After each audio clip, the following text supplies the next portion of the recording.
예, 오늘 국민의힘 국회의원이신 정경희 교수님을 모시고 사진으로 보는 6.25 전쟁, 크리스마스의 기적, 1950년 12월 흥남 철수 작전에 대한 강연을 좀 들으려고 합니다. 우리 정경희 의원님은 서울대학교 역사교육과 졸업하시고 대학원에서 서양사학과 석사 박사 이제 하시고 미국의 UC 버클리 역사학과 개관학자도 하시고 18대 국사 편찬위원회 위원으로도 일하시고 부산에 있는 영산대학교 이제 교수로 재직하시다가 이번에 이제 국민의힘 국회의원이 이제 되셨습니다. 여러 가지 저서를 쓰셨어요. 김일성이 일으킨 6.25 전쟁, 그 다음에 1948년 대한민국 건국 이야기, 한국사 교과서 무엇이 문제인가. 제가 이전에는 이 교수님을 알지 못했습니다. 근데 다른 분의 이제 소개를 통해서 정말 나라를 사랑하는 것이 어떤 것인가, 국가의 체제를 지키는 것이 어떤 것인가, 이런 것들을 이렇게 열정적으로 알리고 이런 모든 것이 이제 다 합해져서 이번에 또 국회의원이 되셔서 교과서 이제 바르게 세우고 역사 바르게 세우는 그런 일을 이제 하시게 됐습니다. 우리 교회는 진리를 추구하는데요. 그래서 이게 세상 진리든 하나님의 진리든 올바른 것을 올바르다고 이야기할 수 있고 잘못된 것은 잘못되다고 이야기하고 그렇게 하면서 이 사회를 선도해 나가는 그런 기관입니다.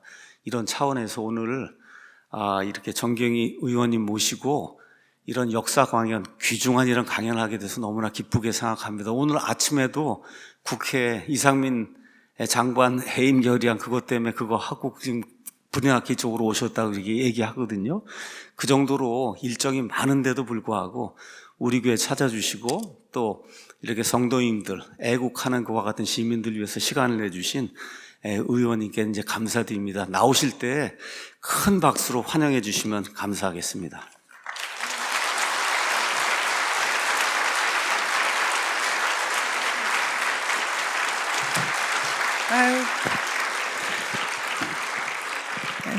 반갑습니다. 이제 제가 지금 목사님께서 말씀 주신 것처럼 이제 국회의원 되기 전에 국회의원은 어쩌다 국회의원이고요.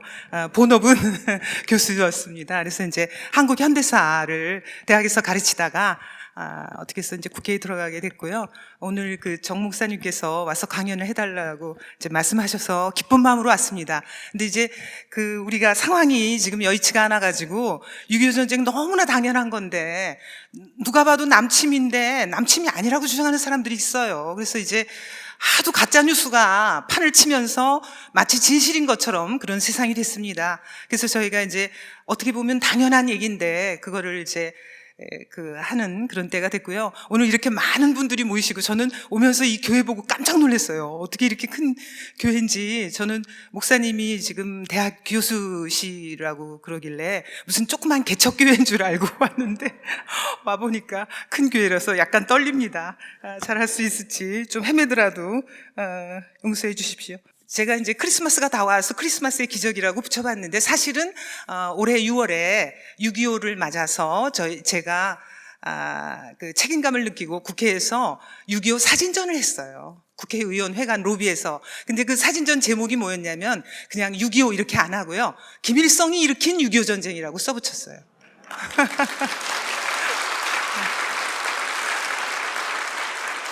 왜 그랬겠습니까? 그 6.25 전쟁을 우리 안에, 국가 안에 좌파들이요, 6.25 전쟁이 남과 북이 이렇게 하다가 충돌해서 일으킨 전쟁이다. 거의 내전인 척 얘기해요. 근데 그게 이제 어떤 의미가 있는 거냐면요.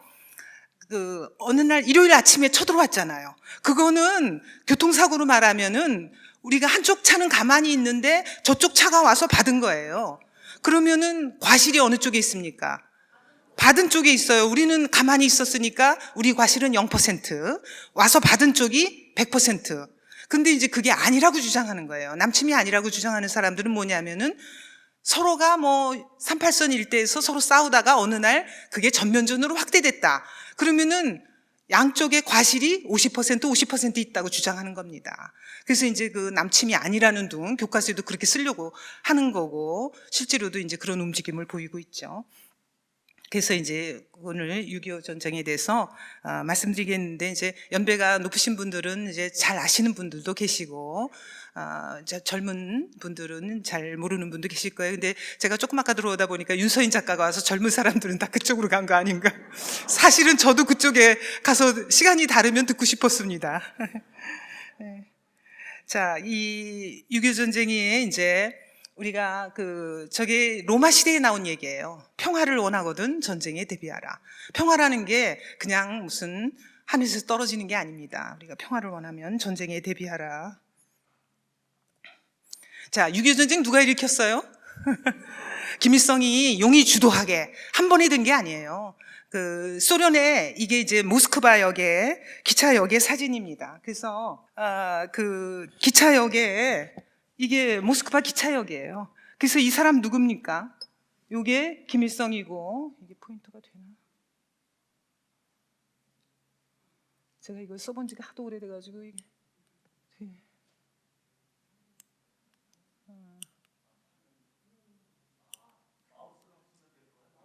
이게 이렇게 포인터가 마우스로 돼요? 요거로요. 네. 네네. 그럼 그렇게 해볼게요. 네. 자, 여기가, 아니. 연습을 좀 할 걸. 일찍 와갖고 연습을 좀 할 걸 그랬어요. 자, 이게 이제, 요 사람이 김일성이죠. 그리고 요 왼쪽에, 여기 있는 사람이 요 사람 누구겠어요? 당시 이제 김일성이 수상이고 부수상 박헌영입니다. 남로당 대한민국 한반도의 공산주의 당 남로당을 만든 박헌영이에요. 그래서 김일성하고 박헌영이 소련의 스탈린을 쫓아가서 전쟁 일으키게 해달라고 그랬어요. 그래서 이제 이때는 아직 허락을 못 받았습니다. 스탈린이 허락을 안 했어요. 근데 49년에 어떤 일이 일어나느냐? 49년 6월에 미군이 철수합니다. 왜 철수했겠어요? 대한민국 국회가 만들어진 후에 제일 먼저 한 일 중에 하나가 외국 군대 철수하라예요. 근데 이게 말이 안 되는 게 소련군은 그냥 철수해서 가다가도 도로 돌아올 수 있어요. 국경을 접하고 있잖아요. 걸어서 나갔다가 걸어서. 근데 미군은 한번 태평양 건너가면 어떻게 돌아옵니까? 근데 대한민국 국회에서 제일 먼저 외국 군대 철수하라고 그랬어요. 그래서 미국군이 정말 철수했습니다. 그래서 49년 6월에 철수했는데 그로부터 1년 후에 뭐가 일어난다? 6.25 전쟁이 일어나는 거예요. 근데 지금 국내 좌파들은 그때나 지금이나 똑같습니다. 미군 철수하라 그러잖아요. 항상 미군 철수하라 그래요. 자, 미군 철수하면 어떻게 된다? 곧 전쟁이 난다. 이런 얘기죠. 자, 그래서 이제 미군이 철수했어요. 그 다음에 또 하나, 같은 49년에 무슨 일이 있었느냐? 중국이 공산화됩니다. 여기 보세요. 이게 이제 우리가 살고 있는 지구에 대륙이 많지가 않아요. 그 중에 가장 큰 대륙이 유라시아 대륙입니다. 근데 이 유라시아 대륙 보세요. 이 소련이 제일 먼저 공산화됐죠? 그런 다음에 소련 다음에 이제 중국이 이 49년 10월에 공산화되는 거예요. 그래서 국공내전이라 그래서 국민당하고 공산당하고 싸우다가 뜻밖의 공산당이 이깁니다. 그래서 마오쩌둥이 이기는, 그래서 공산화가 됐고요. 그 다음에 소련이 이제 2차 세계대전 후에 연합국으로 들어오면서 여기 동유럽 보세요. 동유럽의 국가들, 동독을 비롯해서 폴란드, 헝가리, 루마니아, 체코슬로바키아 다 공산화되지 않습니까? 그래서 유라시아 대륙 전체에서 서유럽 조금 하고, 자, 동쪽에 보세요. 어떻게 됐습니까? 우리 한반도, 대한민국, 유라시아 대륙 동쪽 끝에 매달려 있는 유일한 자유민주주의 국가예요. 그래서 우리가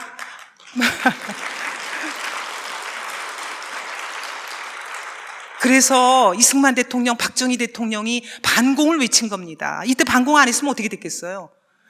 공산화되는 거죠. 그래서 이제 김일성이 하려고 일으킨 것이 6.25 전쟁이죠. 그래서 이제 이렇게 미군이 철수하고 중국이 공산화되니까 스탈린이 허락을 해요. 그래서 남침하는 겁니다. 그래서 이제 스탈린이 남침을 다 도와줘요. 어떻게 됐냐면 러시아 그 소련 군사 고문단을 다 보내요. 그래서 선제 타격 계획을 세웁니다. 남친 계획을 다 계획을 짰어요. 근데 그 계획을 짠 게 러시아로 된 게 지금도 남아 있어요. 이게 바로 소련이 개입했다는 증거가 아니고 뭐겠습니까? 그래서 이제 흔히들 전쟁이 일어난 다음에 중공군이 나중에 오는 줄 아는데요. 그게 아니에요. 북한군은 전쟁 경험이 없으니까 38선 일대에다가 그 국공내전 할 때 그 팔로군 있죠? 그 사람들을 5만 명을 38선 근처에서 세워요. 그리고 나서 쳐들어오는 겁니다. 그리고 무기는 어느 나라 거? 소련제, 최첨단 T-34 전차 같은 아주 당시로서는 가장 최첨단 무기. 그 다음에 군대는 중공군. 이렇게 해서 6.25 전쟁을 일으키는 건데, 이 몰래 전쟁 일으키는 사람은 무슨 요일에 일으켜요, 전쟁을? 꼭 주일에 일으킵니다. 그래서 일요일 새벽 4시에 전쟁을 일으켜서 침략해 오는 겁니다. 그래서 이제 이게 바로 38선 철조망 자르는 사진이에요. 그래서 이제 막 철조망 잘라가지고 쳐들어오죠. 근데 이때 병력 보세요. 뭐 병력이 우리가 북한군의 절반밖에 안 되고요. 탱크 보세요. 우리 탱크 단 한 대도 없었습니다. 북한에 242대. 그 다음에 전투기 보세요. 우리 전투기 단 한 대도 없어요. 북한에 197대. 이런 전력 상태에서, 그러니까 탱크를 맨주먹으로 막아 싸운 겁니다. 전투기 한 대 없이. 그러니까 서울이 어떻게 돼요? 사흘 만에 점령됐죠. 그래서 이제 이게 그 시청 앞을 지나는 소련제 탱크입니다. 그리고 이제 이 소련제 탱크를 몰고 남대문을 향해서 가고 있는 사진이에요. 그 다음에 이제 서울을 점령하고 공산군이 행군하는 사진입니다. 그리고 지금 이제 그 중앙청 보신 분 계세요? 여기 중앙청 본 적 있다. 손 들어보세요. 연배가 꽤 되시는데요. 자, 중앙청 못 본 사람 많이 있어요. 김영삼 대통령 때 중앙청 폭파했죠. 그래서 지금 광화문에 그 도로 광화문을 복원했는데 그 자리에 이제 세워졌던 중앙청, 거기가 이제 일제 식민총독부가 있던 건데 우리가 이제 해방 후에 중앙청으로 쓰고 있던 거고요. 서울을 점령한 다음에 여기다가 이게 인공기를 이제 이렇게 휘날리게 됐습니다. 그리고 이제 이 한강 철교가 폭파됐기 때문에 이 임시 부교를 놨죠, 여기다가. 그리고 이제 피난민들은 이 임시 부교를 건너가고 있는 겁니다. 그래서 이제 피난길에 올랐고요.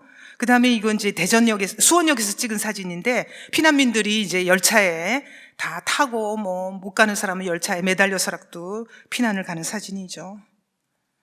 그리고 이제 이 한강 철교를 복구해서 북한군이 이 탱크를 가지고 이제 남하하는 그 사진입니다.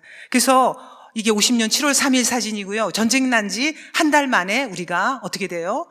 낙동강 전선까지 밀리게 됩니다. 근데 그동안 이제 이승만 대통령께서 미국 주미대사 장면 박사한테 빨리 미국의 지원을 얻어내라. 그렇게 했고요. 그래서 이제 미국의 메가더 장군이 당시 도쿄에 있었는데 날아와서 이제 전선을 시찰합니다. 그리고 빨리 군대를 보내지 않으면 한국이 공산화되니까 군대를 보내달라 이렇게 하고요. 그 다음에 이제 다행히 그 당시 대통령이던 트루만 대통령이 이제 소련의 팽창을 막아내야지, 그렇지 않으면은 이거 3차 세계대전이 일어난다라고 해서 이제 미군을 투입하기로 결정을 했고요.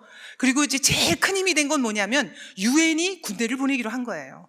근데 이제 이 당시 유엔은요, 생긴 지 5년밖에 안 된 신생기구예요. 그래서 처음으로 유엔 군이라는 게 존재하지도 않아요. 근데 이제 유엔 군이라는 거를 조직을 해서 우리한테 군대를 보내기로 한 거예요. 그래서 이제 의결을 해서 유엔이 군대를 보내게 됩니다. 근데 이것도 다 이승만 대통령 덕이에요. 왜냐하면은 48년에 나라를 세웠잖아요. 8월 15일에.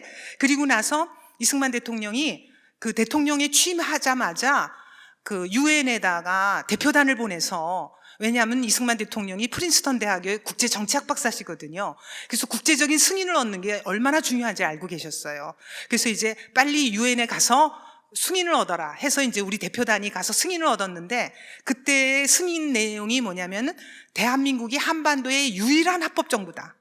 그 얘기는 뭐냐면은 ROK, 그러니까 DPRK, 북한이 있잖아요. 북한이 아니라 대한민국이 유일한 합법정부라는 거예요. 그러니까 6.25 전쟁이 나니까 어떻게 되냐면, 아니 우리가 유일한 합법정부로 한 데를 왜 니네 불법적인 정권이 쳐들어왔냐.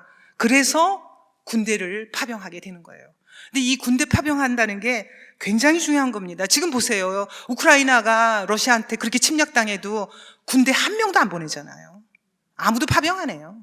근데 이제 그 당시에는 16개국이 군대를 보냈다. 자유국가를 지키겠다. 이런 거죠. 그래서 이제 그 유엔군 사령관으로 누가 임명됐냐면 당시에 이제 일본 점령군 사령관이었던 메가더 장군을 유엔군 사령관으로 임명을 하게 되는 겁니다. 이것도 이제 우리한테는 축복이죠. 그래서 이제 전쟁 한 달 만에 우리가 낙동강 전선으로 밀려요. 이거 보세요. 여기 요만큼만 남았어요. 지금 요 대구, 포항 요렇게 부산 그러니까 국토의 90%를 한 달 만에 점령당했습니다. 왜냐하면 우리는 탱크도 한 대도 없고 전투기도 한 대도 없어요. 지금 다 아시다시피 맨손으로. 그러니까 전쟁 한 달 만에 이렇게 낙동강 전선으로 몰렸는데, 자 여기서는 이제 무슨 일이 있어도 이걸 지켜야 되는 거죠. 그래서 이제 이 낙동강 전선에서 우리가 이제 시간을 최대한 끕니다. 그 끄는 사이에 메가더 장군이 뭘 했다? 인천 상륙작전을 준비한 거예요.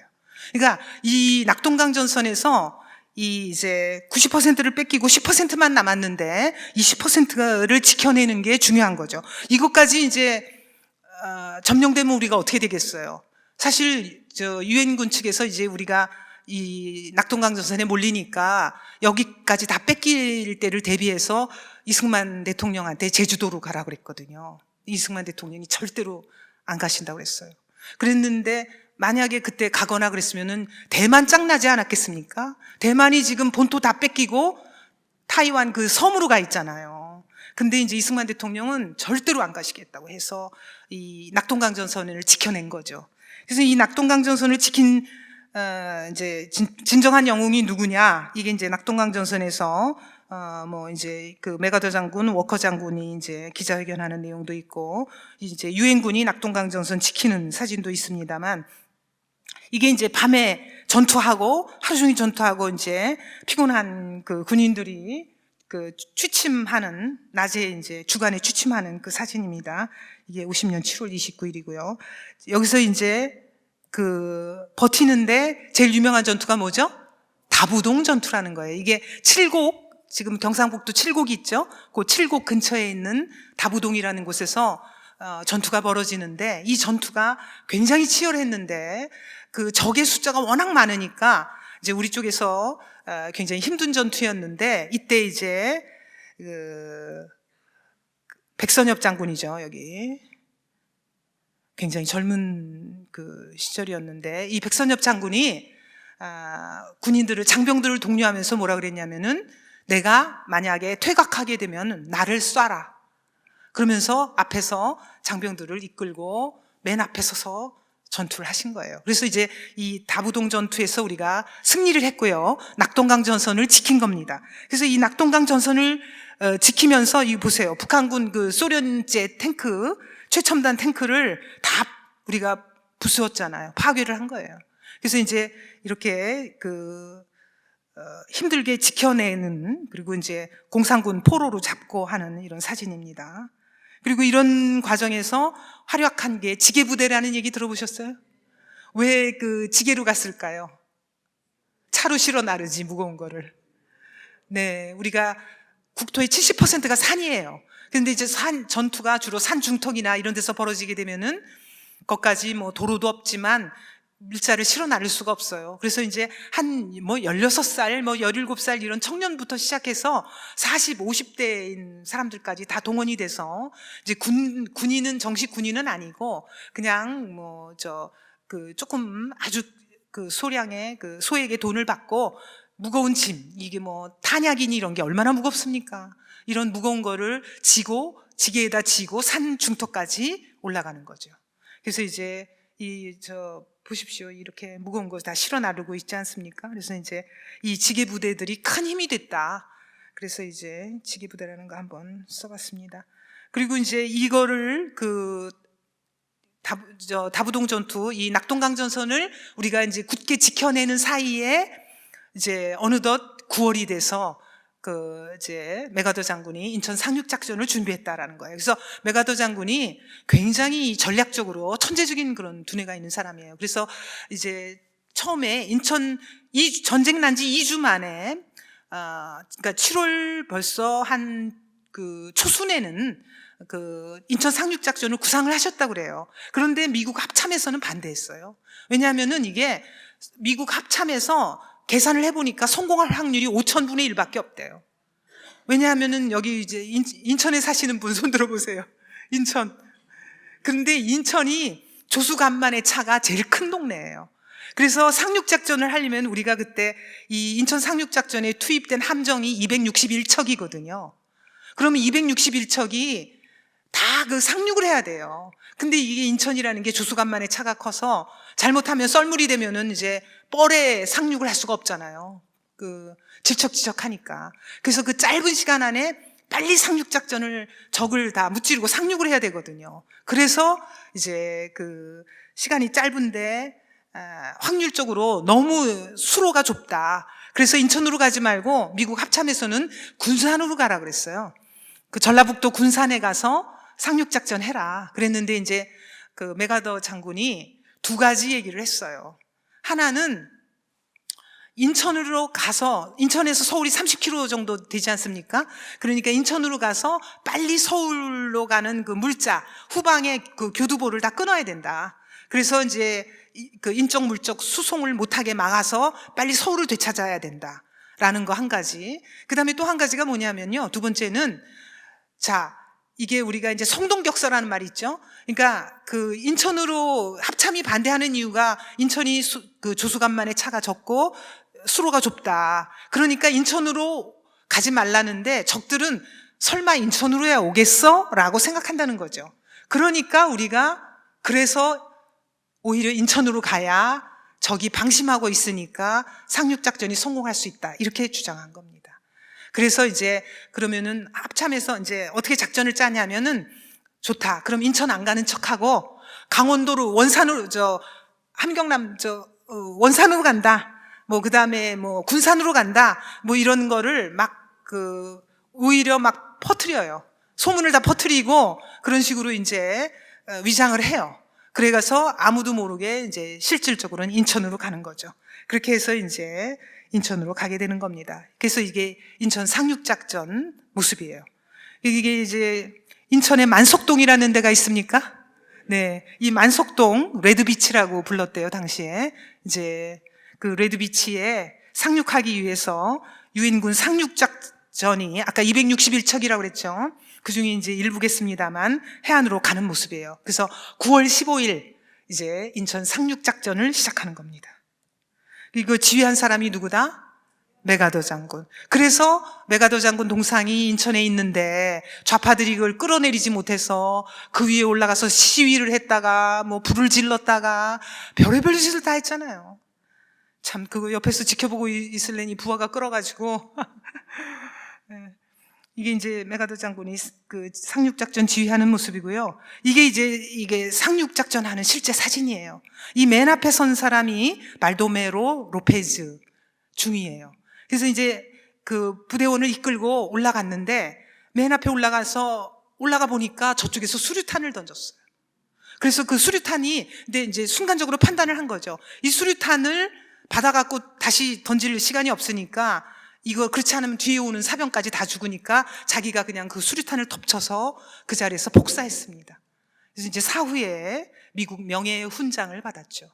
그래서 본인은 희생했지만 이 부대는 상륙을 한 거예요. 그래서 이제 엄청난 사람들이 상륙작전이라는 게 굉장히 어려워요. 그래서 라이언 일병 구하기 보셨죠? 상륙작전 하다가 엄청나게 많은 사람들이 다 희생되는 거예요. 왜냐하면 낮은 데서 위로 올라가는데 높은 데 있는 사람들이 훨씬 시야가 좋으니까 이 상륙작전이 굉장히 어려운 건데 우리가 이 인천 상륙작전 성공했습니다. 그래서 이제 이 국군이 이제 유엔군 먼저 앞장서서 가고 그다음 이제 국군 상륙하는 장면이에요. 그리고 이제 그 다음 날 9월 16일에 이제 연합군의 군함이 속속 인천에 도착하는 모습입니다. 그렇게 해서 이제 우리가 드디어 9월 28일 어떻게 됩니까? 서울을 되찾는 거예요. 그래서 이제 서울의 중앙청에 아까 그 인공기 있었죠? 그 인공기 내리고 이게 이제 지금 우리 태극기 다시 올리는 사진입니다. 그래서 이제 우리가 저희 어렸을 때는 9.28 서울 수복이라고 달력 보면은 서울 수복일이라고 써 있었어요. 근데 요새 사람들 수복이 뭔지도 몰라요. 백화수복인가? 이렇게 생각해요. 자, 그 다음에 이제 이 같은 중앙청인데 여기 중앙청 가운데 끄는 거 보세요. 불에. 여기 보이세요? 불에다 탔어요. 여기 유엔군 깃발을 또 개양을 하는 겁니다. 우리 서울 점령하고 그랬을 때요. 북한은 그 사진 2개 내걸었어요. 누구 사진 내걸었겠습니까? 김일성, 스탈린. 이 교회 분들은 이렇게 모든 걸 다 아세요. 이거 강의하는 게 재미가 없네. 다 아셔가지고. 무슨 강의를 또 들으신 거예요? 스탈린 사진 있다는 거 어떻게 하셨어요? 그 다음에 이 사진 보세요. 이 사진 보신 적 있으세요? 이게 중앙청이에요. 중앙청을 지금 되찾았다고 그랬죠? 그 유엔군이 중앙청을 되찾고 뭐 하는 거예요, 여기서? 감사 기도 드리는 사진입니다.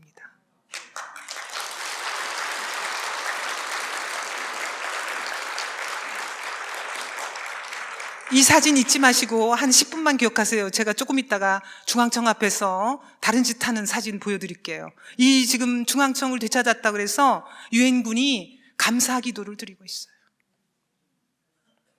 그리고 그 다음날 이제 이 중앙청을 찾았잖아요. 서울을 되찾았잖아요. 서울 수복식을 해요. 그래서 이제 이 중앙청 안에 이게 내부입니다. 중앙청 내부인데 여기 막 다 유리창 깨지고 뭐 다 부서지고 불타고 그랬는데 대강 치우고 이제 9월 29일 날 수복식을 해요. 여기서 이제 여기 보면은 이승만 대통령, 그다음에 요 옆에 프란체스카 여사, 그다음에 여기 이제 메가더 장군 서 계셔요. 그래서 이제 서울 수복식을 했는데 이 수복식이 끝나고 나서 이제 이승만 대통령께서 메가더 장군한테 긴히 할 말이 있다. 그러면서 이제 오늘이 지금 9월 30일이잖아요. 9월 29일이잖아요. 이제 그 38선을 뚫고 좀 올라가 주시오. 이런 식으로 말씀하셔요. 그랬더니 이제 메가더 장군이 그러고는 싶으나 국제법상, 그러니까 이제 북한이 38선을 밀고 불법으로 남침을 해온 거죠. 그렇지만 우리는 그렇다고 해서 우리가 또 북침을 한다는 건 국제법상 이게 문제가 있는 거예요. 그래서 이제 메가더 장군이 그거는 좀 어렵다라는 식으로 말씀하세요. 그랬더니 그럼 우리 대통령께서 어떻게 하셨느냐? 바로 그 다음날 9월 30일 아까 서울 수복식을 서울에 28일에 찾았죠. 9.28 그다음에 29일날 서울 수복식을 했죠. 그다음에 30일 정일권 참모총장을 부릅니다. 그래서 여기 원고지에 쓴 거 보이세요? 이 원고지가 뭐냐면 대통령 비서실 전용 원고라고 위에 써 있잖아요. 여기서 대통령이라고 이렇게 써져 있고 38선 돌파에 관한 지령 이렇게 써놓으셨잖아요. 이게 이승만 대통령 친필이에요. 그래서 이승만 대통령이 그러면 유엔군은 어렵다니까 국군이 38선을 돌파해라 라고 정일권 참모총장에게 지시한 겁니다. 그래서 이제 지령을 내리니까 정일권 참모총장이 또 얼마나 한지 현명하게 그 전공법으로는 안 되니까 워커 중장에게 그렇게 얘기해요. 작전상 한 군데를 빨리 점령해야 될 게 있으니까 38선을 잠깐 올라가겠다라는 식으로 긴급하게 그렇게 얘기해갖고 허락을 받아요. 그래서 이제 올라갑니다. 이게 38선 넘는 사진이에요. 그래서 이제 국군 3사단을 넘으면서 이제 여기 We are crossing the 38th parallel. 그래서 38선을 우리가 넘습니다. 그 다음에 국군 3사단 이렇게 써붙인 거예요. 그리고서는 38선을 돌파하는 사진이고요. 여기서 뭐 작전상 살짝 넘어간 게 아니라 다른 부대도 또 넘어가요. 그래서 이제 그 조금 아까는 동쪽에서 넘어간 거고요. 그 다음에 이제 다른 부대가 화랑부대가 또 넘어갑니다. 여기 보세요. 화랑부대 용사 오랑캐 무찌르고 38선 돌파한다 이렇게 써져 있잖아요. 우리가 그때 오랑캐라고 불렀잖아요. 저 어렸을 때 고무줄 놀이 할 때 무찌르자 중공 오랑캐 이렇게 노래 부르고 고무줄 했던 그런 기억이 있습니다. 그래서 이제 이 38선을 넘어서 북으로 진격을 했고요. 이제 우리가 아까 낙동강 전선에 갇혔다가 지금 얼마나 많은 땅을 되찾았습니까? 그래서 이제 이게 서울 수복을 하면 이게 인천 상륙작전 이후에 우리가 다시 다 탈환한 지역이에요. 근데 이 빨간 부분이 아직 북한 공산군이 남아있는 거죠. 그래서 이게 독에 든 쥐같이 됐다라는 거예요. 그래서 이렇게 독에 든 쥐 모양이 되니까 이제 김일성하고 박헌영, 아까 왜 소련에 같이 갔던 박헌영, 김일성 수상, 박헌영 부수상이 막 싸워요. 그러면서 싸울 때 뭐 이렇게 독에 든 쥐가 됐다 뭐 이러면서 싸웠다는 거 아니에요. 그래서 이제 그 기록이 남아 있는데 이 사람들 중에 그러니까 북한군이 상당한 정도로 괴멸이 됩니다. 우리가 이 사람들을 이제 북한군을 다 죽이거나 아니면 이제 이 사람들이 다 도망가거나 나머지 제3의 부류, 그러니까 세 가지가 있는데 우리한테 죽임을 당하거나 아니면은 북으로 도망치거나 아니면 뭐겠어요? 나머지들은 지리산으로 들어가는 거예요. 그래서 이제 파르티잔이 되는 거죠. 영어의 파르티잔인데 우리가 파르티잔 발음하기 너무 어렵습니다. 그래서 우리 식으로 어떻게 불렀어요? 빨치산이라고 부르는 거죠. 빨치산.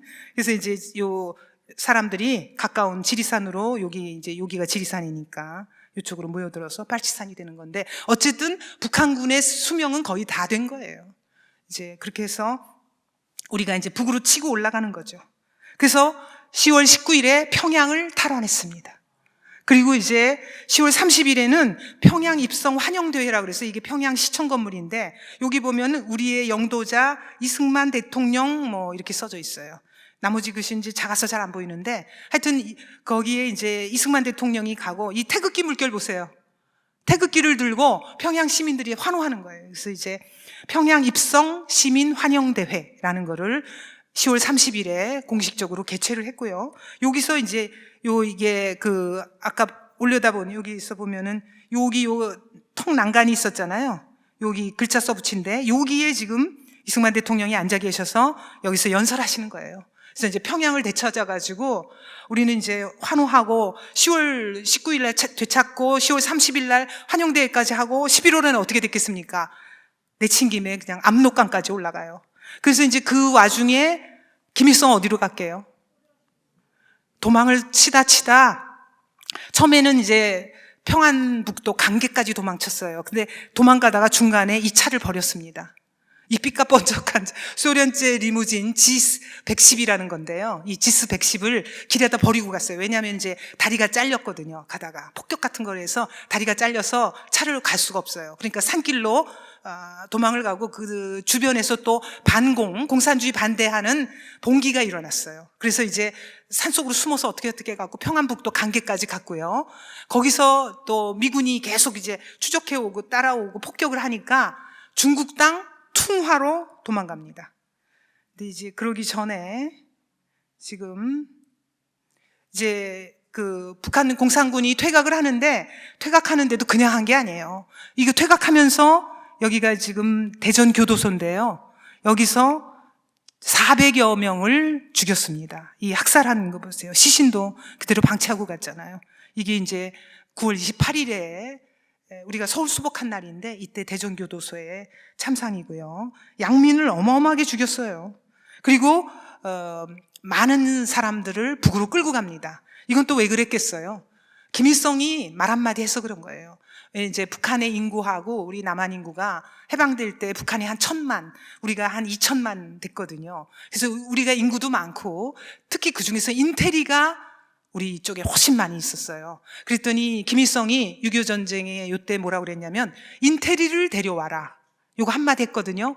그랬더니 김규식 박사, 이 소설가 이광수 아시죠? 춘원 이광수 뭐 이런 사람들 다 납북해서 끌고 갔어요. 이 납북해서 끌고 간 사람들이 자그마치 8만 명이에요. 이게 이제 전쟁 중에 우리가 만든 명부입니다. 여기 보면은 6.25 사변이라고 돼 있어요. 우리가 6.25를 전쟁이라고 부르질 않았어요.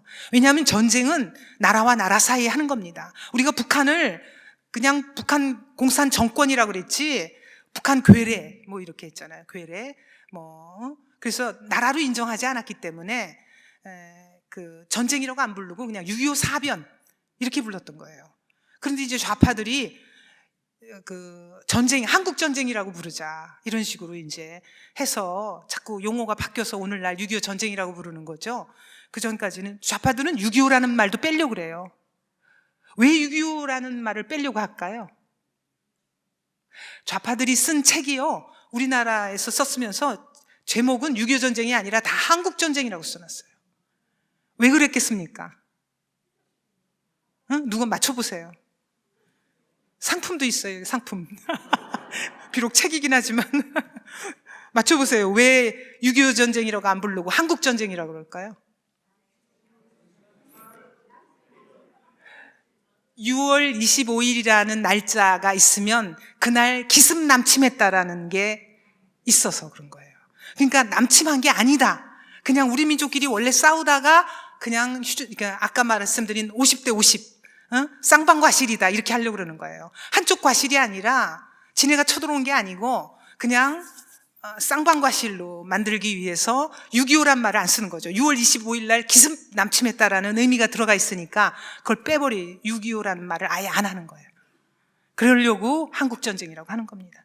근데 어쨌든 이제 우리는 6.25 사변이라고 해서 이 책을 만든 거예요. 그래서 이제 6.25 사변 피납치 인사 명부라고 그래갖고 만들었는데 납북자 순자가 8만 명이에요. 그래서 지금 국회에 오신 분이 누가 계시냐면 이 납북자 가족 협의회가 있어요. 근데 그 가족 협의회의 회장님이 이미일이라는 분이신데 여성분이세요. 근데 정말 할머니세요. 그래서 제가 몇 년 전에 뵐 때만 하더라도 그래도 조금 걸으셨는데 요새는 이제 잘 걷지도 못하셔요. 연로하셔갖고. 그래서 이제 처음에는 제가 국회에 들어왔을 때는 저희 방에 오셨었는데 국회에 오시고 그랬는데 요새는 이제 다른 분 내보내시고 본인은 못 오실 정도로 연로하셨어요. 이 납북자 가족들이 많이 여전히 그 한을 품고 계시다는 거 여러분들이 이제 아셔주셨으면 좋겠습니다. 그리고 또 그 100일 동안 우리 점령했었잖아요. 6월 25일 날 침입해서 9.28 서울 수복될 때까지 약 100일입니다. 그 100일 동안에 만행 얼마나 많았는지 다 알고 계시죠? 이게 인민재판한 사진이에요. 수도 없이 인민재판했는데 이 사진이 제일 잘 남은 거라서 제가 가져왔습니다. 이 인민재판 당하는 여기 신사분 서 계시죠? 소설가 김팔봉 씨예요. 이 사람에 대한, 이분에 대한 그 인민재판이 열렸던 거예요. 그래서 그야말로 무슨 돌로 철화예요. 아무런 무슨 사법적인 절차 없이 법관에 의한 이런 재판이 아니라 어쩌고저쩌고 하면서 떠들어가지고 무슨 그 자리에서 형정해가지고 하는 그런 인민재판을 행했고요. 별의별 짓 다 했습니다. 그래서 이제 그때 공산 치하에서 100일을 겪은 사람들이 다시는 공산주의란 말 안 하고 그 다음 다 반공으로 간 거예요. 그 전까지는 사실 45년에 우리가 해방되고 나서 언론조사를 했는데, 여론조사를 했는데 사회주의가 뭔지 모르고 그냥 겉멋으로 사회주의가 좋은 건 줄 알고 사회주의를 하겠다는 사람이 과반이 넘었었어요. 그랬는데 이제 이승만 박사, 김구 선생이 귀국해가지고 전국을 돌면서 이제 우리 자유민주주의 국가로 끌어오셔가지고 자유민주주의 국가 대한민국을 세운 거죠. 처음에는 사람들이, 왜냐하면 공산주의를 겪어보지 않았으니까 공산주의가 뭔지 모른 거예요. 그래서 이제 뭔지 모르고 있다가 이때 딱 100일을 겪었잖아요. 그래서 100일을 겪어보고는 다시는 공산주의 얘기 안 하는 거죠. 사람이 뭐든지 다 부딪혀봐야 알아요. 자, 그리고 이제 이게 압록강까지 드디어 도착했습니다. 이승만 대통령이 국군이 무슨 일이 있어도 압록강에 먼저 국경에 도달해야 된다고 그러셨대요. 그래서 유엔군보다 하루 먼저 갔어요. 그래서 11월 20일 날 압록강에 도착했고요.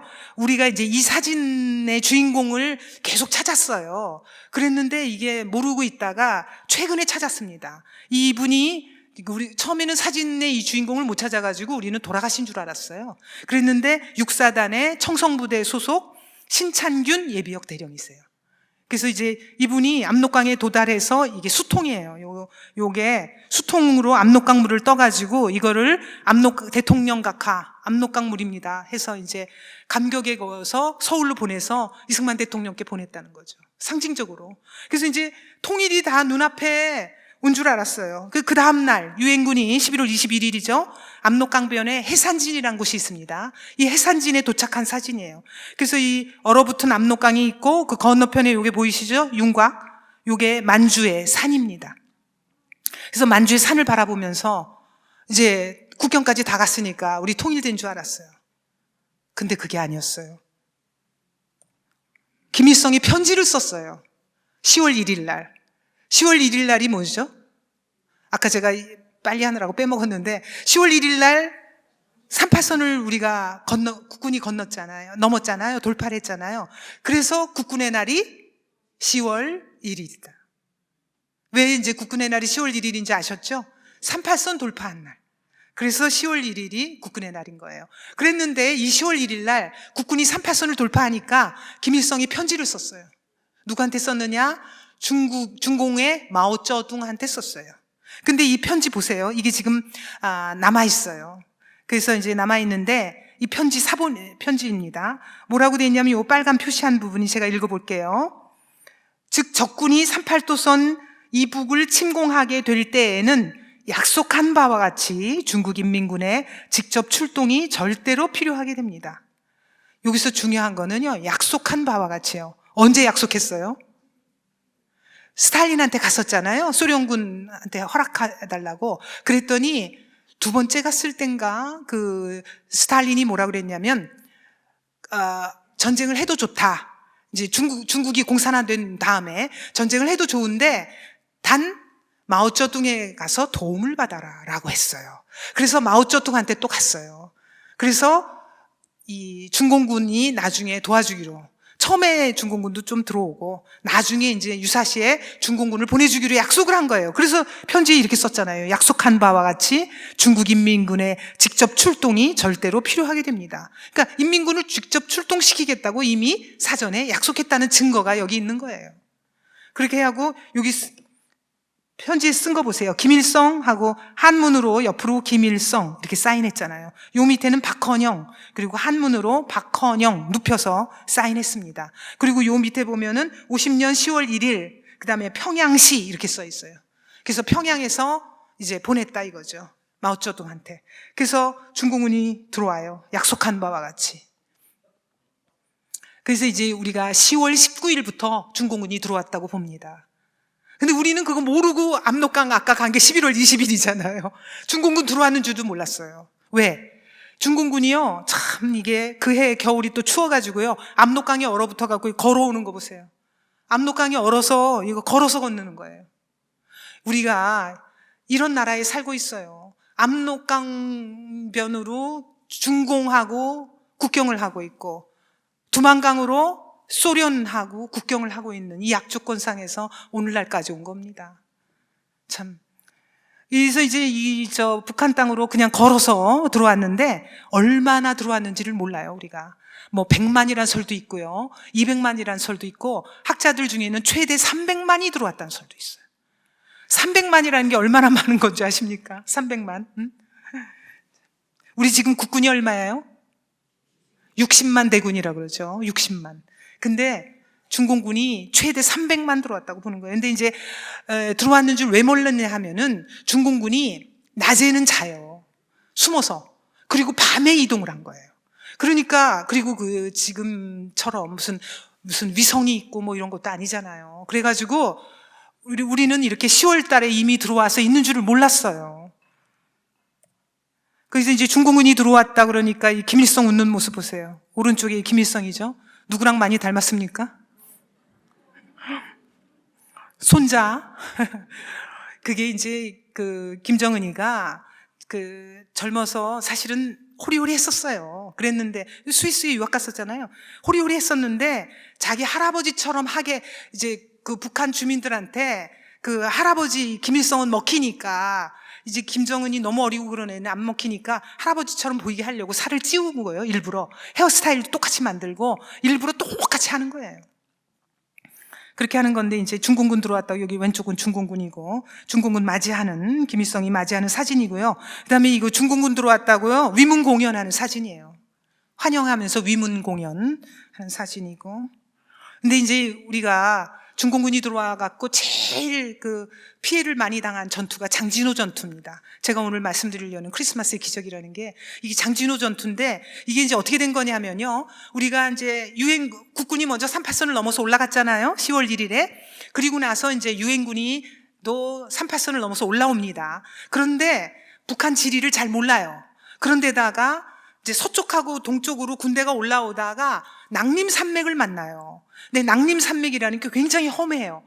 그래서 그것 때문에 동쪽 서쪽으로 군대가 갈립니다.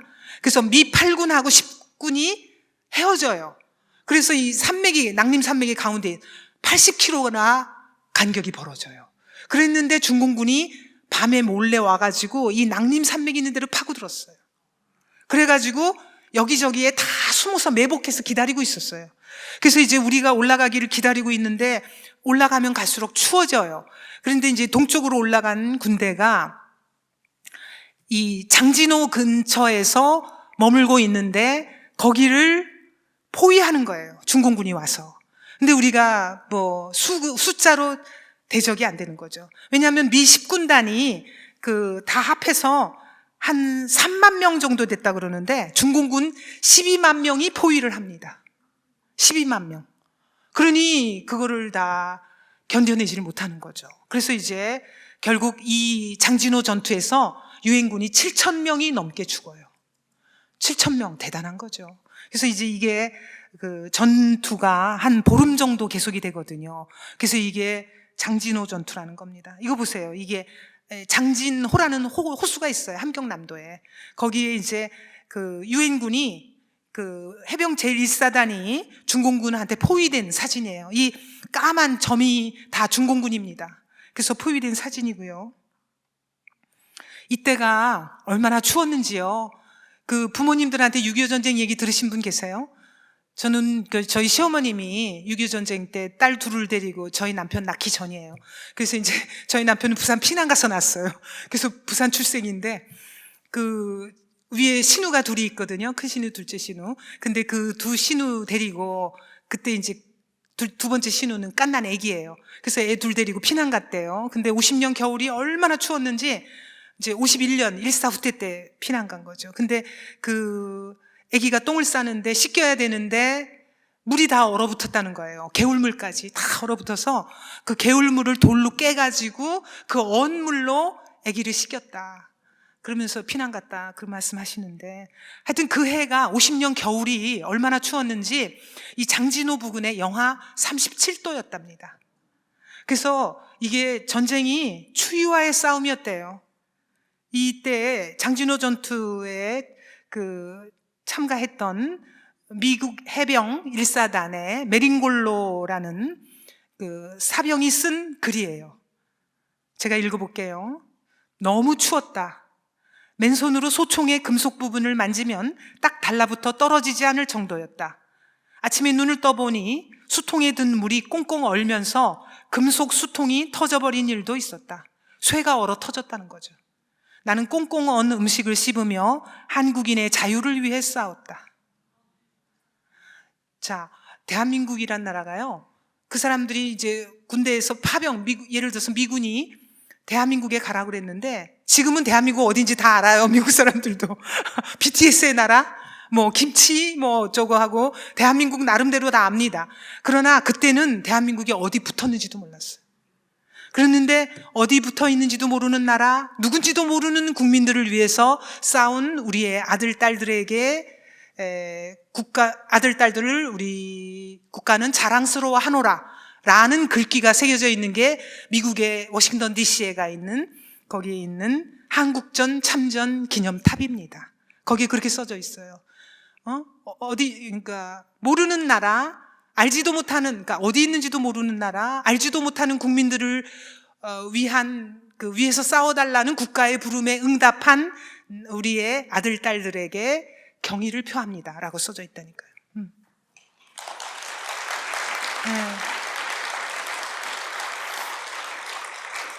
그래서 이 장진호 전투에서 미군이 아주 여러 가지 경험을 한 거예요. 그러니까 이제 유엔군이 이제 물론 그랬는데 그 중에 이제 주력 부대가 미군이었죠. 화기가 잘 작동을 안 했다는 거예요. 여러분들도 이제 살림하시는 분들을 잘 아시지만 겨울에 영하 10도 이하 막 뭐 닷새 막 이렇게 내려가면은 베란다에 세탁기가 덜덜덜덜 하면서 잘 작동을 안 할 때가 있어요. 이 가전제품이라는 게 너무 춥거나 그러면 작동을 안 해요. 근데 이때 영하 37도가 내려가니까 이런 화기, 무슨 포 이런 게 잘 작동을 안 했답니다. 그래서 미군이 이 장진호 전투 이후에 군사 매뉴얼을 새로 썼대요. 37도, 영하 37도 이하에도 작동할 수 있도록 모든 것이 돌아갈 수 있도록 해라. 라고 할 만큼 이 장진호 전투가 큰 전투예요. 이제 초신워라고 그러는데 영어로는 초신워 이후에 그 정도로 이제 이렇게 싸운 겁니다. 이 장진호 전투에서 근데 이제 퇴각하라고 이제 미군의 이제 연합군의 명령이 떨어지죠. 유엔군에. 그래서 이제 유엔군이 퇴각을 하는 거예요. 근데 이제 사람들은 우리는 이제 어떻게 생각하냐면 전투라는 건 막 전쟁에 싸워서 이겨야만 그게 승리라고 생각하는데 꼭 그렇지는 않답니다. 이게 이제 퇴각을 잘해서 포위되었을 경우에 퇴각을 해서 인명, 그 다음에 물자를 잘 건져내서 사람이 살게 하고 물자도 구해내는 것, 이것도 전쟁에서 큰 전투라고 해요. 그래서 이제 우리가 퇴각하는 그걸 하는 겁니다. 이거 퇴각하는 모습 보세요. 이 주변에 보세요. 거의 막 눈으로 다 뒤덮여 있고 그런 곳이에요. 그래서 뭐 이거를 악마의 골짜기라고 불렀다는 거 아니에요. 그래서 가다가 막 다리가 끊어져 있어가지고 그 다리를 또 뭐 공병들이 와가지고 뭐 응급으로 또 뭐 연결을 하고 뭐 그런 스토리가 뭐 무궁무진한 게 많이 있어요. 여기 보시면은 잘 보이실란가 모르겠네. 요 위에 이제 요 하늘색 부분 있죠? 요게 장진호예요. 호수잖아요. 이 호수에서 포위됐다가 요 화살표, 빨간 화살표 보이세요? 요게 이제 중공군들이 계속 기습해오는 요 자리예요. 그래서 중공군이 이렇게 기습을 해오니까 요 장진호에서 후퇴를 하면서 똑바로 남쪽으로 내려옵니다. 그래서 이제 여기 고토리라는 곳에 가서 우선 캠프를 쳐요. 왜냐하면 계속 산이었다가 이제 고토리 정도에 오니까 어느 정도 이제 그 중공군이 조금 잦아들고 평지가 나타나서 거기서 이제 텐트를 쳐서 여기서 이제 장진호부터 여기까지 뭐 100 몇십 킬로라는데 쭉 내려가면서 이제 내려가서 나중에 흥남을 거쳐서 함흥을 거쳐서 흥남으로 내려가는 거죠. 그래서 이 흥남 이제 부두죠. 항구에 가서 여기서 배를 타고 가는 겁니다. 왜 육로로 안 갔을까요? 그렇죠. 중공군 때문에 못 가는 거예요. 중공군 어디서 매복했다가 갑자기 나타나요. 그래서 이제 글로는 못 가고 이제 가는 거예요. 그래서 이 퇴각하는 모습 보세요. 이 눈보라가 일어나요. 눈보라. 그래서 이제 추운데 퇴각하는 거고요. 이게 퇴각하는데 이 중공군의 매복 공격을 받아서 퇴각하다가 전사한 동료들 시신, 이게 이제 막 길에 누워있고 그러는데 상당 부분의 시신을 거두어서 트럭에 싣고 군인들은 걸어서 퇴각을 했답니다. 이 추운 날씨 속에. 이게 이제 시신이에요. 장병들 시신. 그래서 이 장병들 시신을 모시고 와서 이 고토리에서, 여기가 이제 고토리예요. 아까 제가 말씀드렸죠? 여기 와서 이제 처음으로 이제 캠프를 칩니다. 텐트를 치고 여기서 이제 요게 군목이시래요. 요 부분들이 모여서 이 시신들 이제 매장을 하기 위해서 언 땅을 이제 파야죠. 그래서 매장하기 전에 앞서서 모여서 군목들 기도하는 그런 모습이에요. 그래서 이제 다 여기에 이제 국군, 영국군, 미군 이렇게 시신을 모아놓고 매장을 했답니다. 이게 이제 12월 8일이에요. 그리고 이제 퇴각하는 중에 여기서 이제 이 포탄이 투하되는 거죠. 이게 중공군이 매복해 있기 때문에 이제 유엔군 군 부대가, 공군 부대가 이제 막 그 폭탄을 여기저기 이제 떨어뜨리는 거죠. 그래서 이제 퇴각하는 걸 도와주는 거예요. 그렇지 않으면 퇴각을 못 해요. 중공군이 계속해서 공격을 해오기 때문에 한쪽에서는 이제 공군이 폭격을 해주고 퇴로를 확보해주면서 유엔군이 이제 내려가는 건데, 이제 유엔군이 이렇게 내려가니까 피난민들이 유엔군 주변에 모여듭니다. 그래서 이 고토리의 텐트를, 요게 이제 빨간 점 보이세요? 여기에 뾰족뾰족한 게 하나하나가 텐트예요. 그래서 유엔군이 이렇게 텐트를 쳤더니요, 세상에 그 다음날 아침에 보니까 이 추운데 영하 37도라 그랬잖아요. 그리고 여기가 어디냐면요, 함경남도 고토리라는 게 쉽게 말하면 개마고원이에요. 개마고원이라는 거 들어보셨죠? 왜 고원이겠습니까? 해발 1000m래요. 해발 1000m가 넘어요. 그러니까는 어마어마하게 높은 지대인데 주변에 사람도 별로 없는 데인데 이 유엔군만 따라가면 살 수 있다. 그래가지고 이 추운데 사람들이 집 버리고 땅 버리고 다 모여든 거예요. 그래갖고 이 많은 사람들이 모여서 이게 수천 명이라고 합니다. 사실 저는 이 사진 보고 굉장히 감동을 받았어요. 그래서 사실 제가 원래 고백하자면 저 미국사 학자예요. 서울대 서양사학과에서 박사학위 받았습니다. 미국사 30년 하다가요, 제가 이거 도저히 안 되겠다 싶어서 내가 지금 남의 나라 역사를 연구하고 있을 때가 아니다. 이렇게 한국사를 왜곡을 시키고 있는데 지금 미국사 연구할 때가 아니다.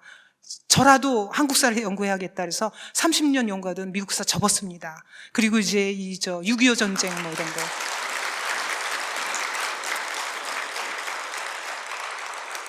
사실 여러 개의 사진을 봤지만 저는 이 사진이 제일 기가 막히더라고요. 해발 1000m가 넘는데 영하 37도의 추위에 이 개마고원에 유엔군 따라가면 살 수 있다는 피난민 보세요. 제가 그래서 이 사람들이 원조 탈북자라고 그랬어요. 원조 탈북자.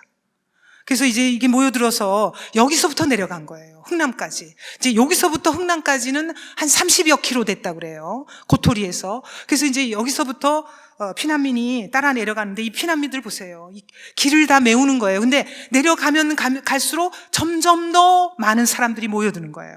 그래서 나중에는 어떻게 되느냐? 흥남에 갔을 때는 9만 명이 넘었어요. 처음에는 1000명, 그러다가 이제 점점점 늘어나갖고 나중에는 9만 명이 넘었다는 거예요. 그래서 어떻게 되냐면 요 함흥까지 이제 여기가 고토리고요. 여기가 장진호였고 여기서부터 쭉 120km인가를 내려오는데 고토리까지 가서 그 고토리에 아까 피난민들 모였던 사진이고요. 거기서부터 피난민하고 군대하고 같이 내려가요. 근데 이제 내려가는 중간에도요, 많은 피난민들이 죽었어요. 왜냐하면 전선으로 잘못 가기도 하고, 뭐, 중공군이 또 공격을 해오기도 하고, 뭐 이래요. 그래서 그 와중에 이제 피난민은 피난민대로 가고, 군인들은 군인들대로 퇴각을 하는데, 함흥시에 이르렀을 때는요, 함흥에서 흥남까지는 기차가 있거든요. 그 기차를 타고 함흥시 인구가 당시 한 10만 명 됐답니다. 근데 이 마지막 기차가 떠날 때는요, 흥남으로 서로 가겠다고 그래갖고 5만 명 정도가 이 기차를 타겠다고 몰려들었대요. 그래갖고 함흥시 인구의 절반 정도가 모여들어서 아우성을 치고 공무원들 이런 사람들이 출근을 안 하고 흥남으로 오겠다고. 그래서 이제 결국은 다 흥남으로 모여든 거예요.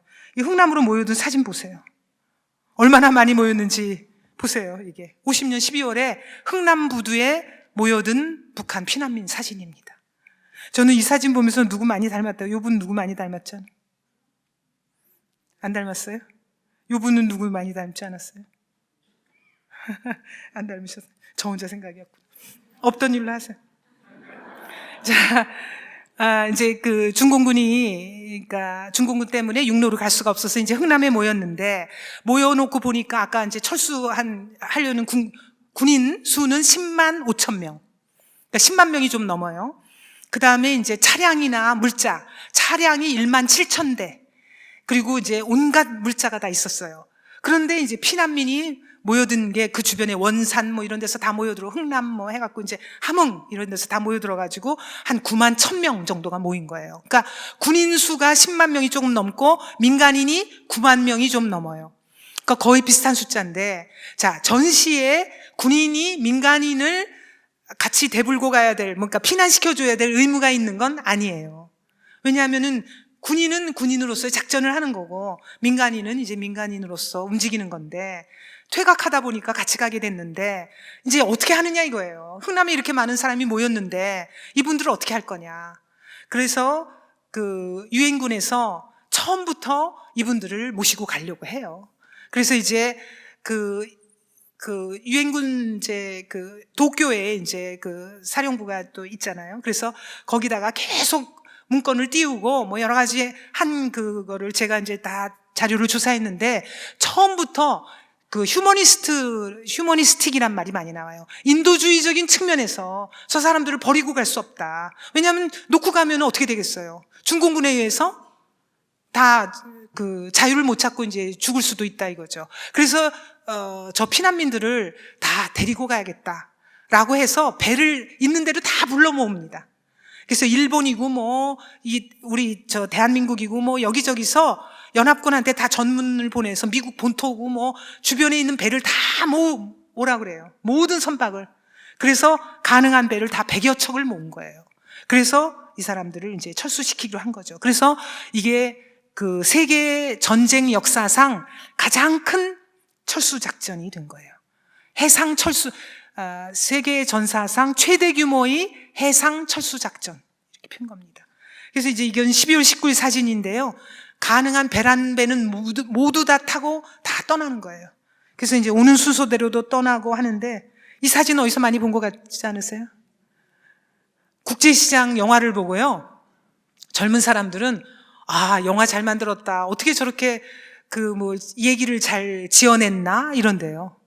저는 그 얘기 듣고서 하도 어이가 없어가지고 그게 실화였다는 걸 몰라요. 이 사진을 보고 만든 거예요, 그 영화를. 이게 사진이 아니라 동영상이에요. 동영상이 남아 있습니다. 이걸 찍은. 그래서 이것도 그렇고 이거 동영상이에요. 국제시장 영화에 나오죠? 뭐가 나와요? 이렇게 가족이 올라가다가 여동생이 이거에서 떨어지죠.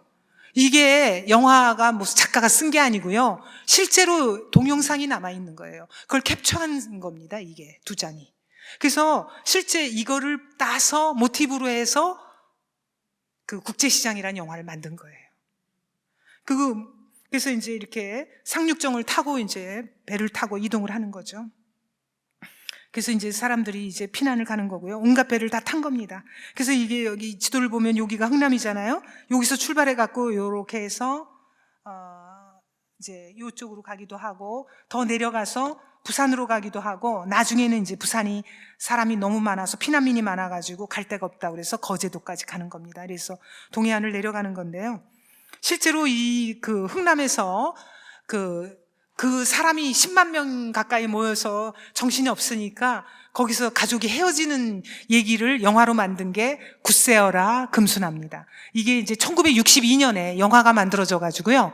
영화를 개봉했다고 그러는데 저는 영화는 모르겠고 62년도에 아직 꼬마였기 때문에 그 노래만 이거 기억을 해요. 이 노래 들어보셨어요? 현인이 부른 노래입니다. 눈보라가 휘날리는 바람찬 흥남부두에 목을 놓아 불러보았다. 찾아를 봤다. 금수나 어디로 가고 길을 잃고 헤매었더냐. 피눈물을 흘리면서 일사 이후 나올러 왔다. 일사 이후에 일사가 뭡니까? 일사후퇴. 네. 여기 분들은 뭐든지 너무 잘하셔가지고 이거 소리가 안 나오죠? 음향이 연결이 안 됐나요? 제가 이거 야심 있게 틀은 건데 이거 망했다. 눈보라가 휘날리는 바람찬 흥남부두에 목을 놓아 불러봤다. 찾아를 보았다. 금수나 어디로 가고 길을 잃고 헤매었더냐. 피는 나를 벌리면서 일사 이후 나올 것 같다.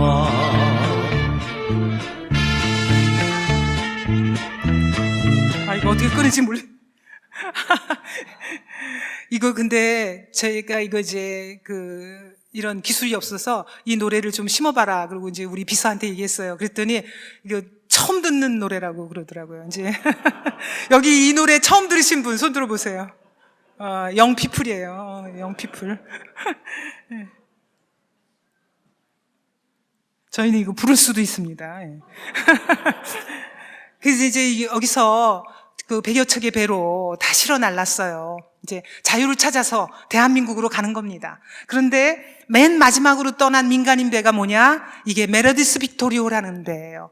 근데 이 메르디스 빅토리호가 흥남항에 들어왔을 때 미군 장교가 물어봐요. 선장한테 몇 명을 태울 수 있습니까? 그랬더니 우리는 화물선이어서 12명을 더 태울 수 있습니다. 그래요. 근데 이 12명의 배에 몇 명이 탔겠어요? 14,000명이 탔습니다.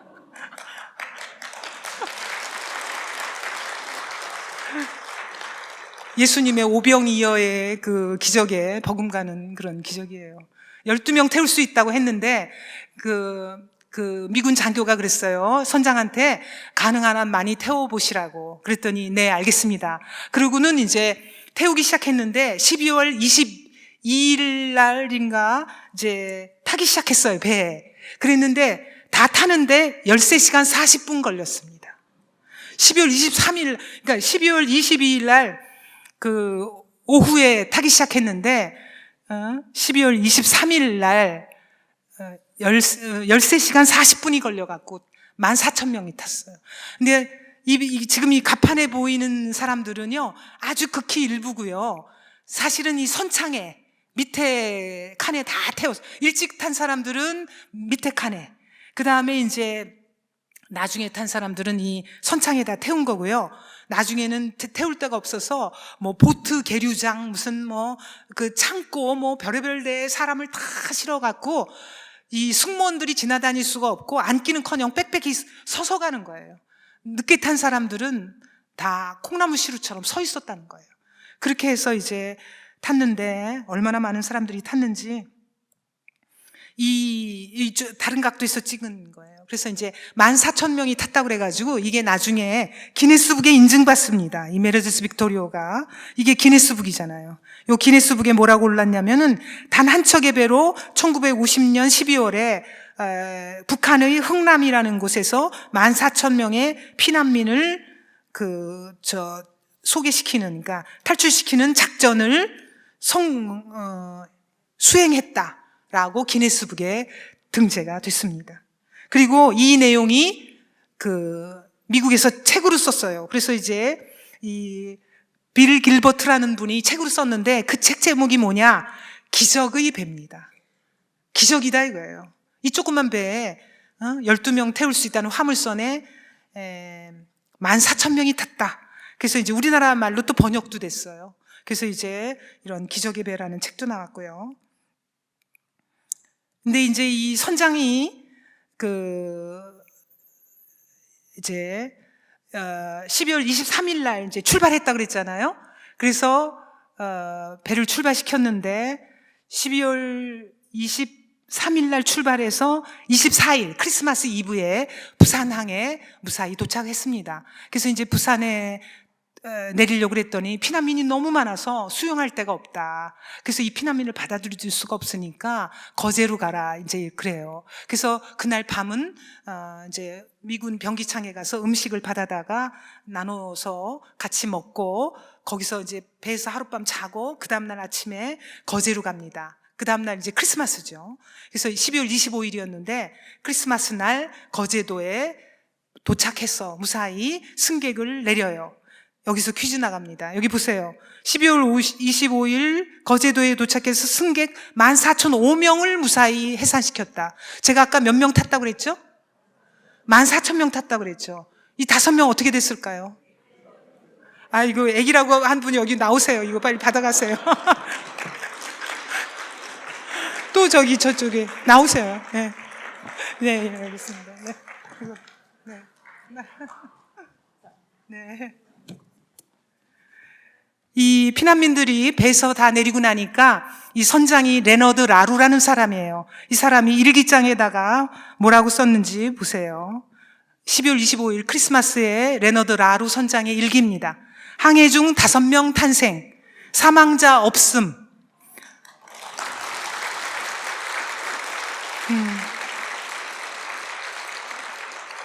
사실 이 라루 선장이 처음에 떠날 때는요, 이 사람 남모르는 고민이 굉장히 많았어요. 왜냐하면 이게 화물선이었잖아요. 그랬는데 이 화물이 배에 어떤 화물이 실려 있었냐면 백둥유라고 들어보셨어요? 기름 중에 제일 순도가 높은 기름이에요. 자, 2001년에 미국에서 9.11 테러가 일어났죠. 그 9.11 테러 기억하세요? 우리가 별로 기억하고 싶지 않은 기억이지만 약간 되살려 보십시다. 미국의 동부에서 서부로 가는 아침 일찍 비행기를 하이제킹했어요. 테러리스트들이. 그래가지고 그 비행기를 가다가 납치해갖고 와갖고 쌍둥이 빌딩을 들이받았죠. 그래서 그 쌍둥이 비행기 우리가 어머 그러면서 보고 있는데 나중에 어떻게 됐어요? 무너졌죠. 그게 왜 무너졌습니까? 그 대륙을 횡단하는, 미국 대륙을 횡단하는 그 비행기를 일부러 하이제킹 한 거예요.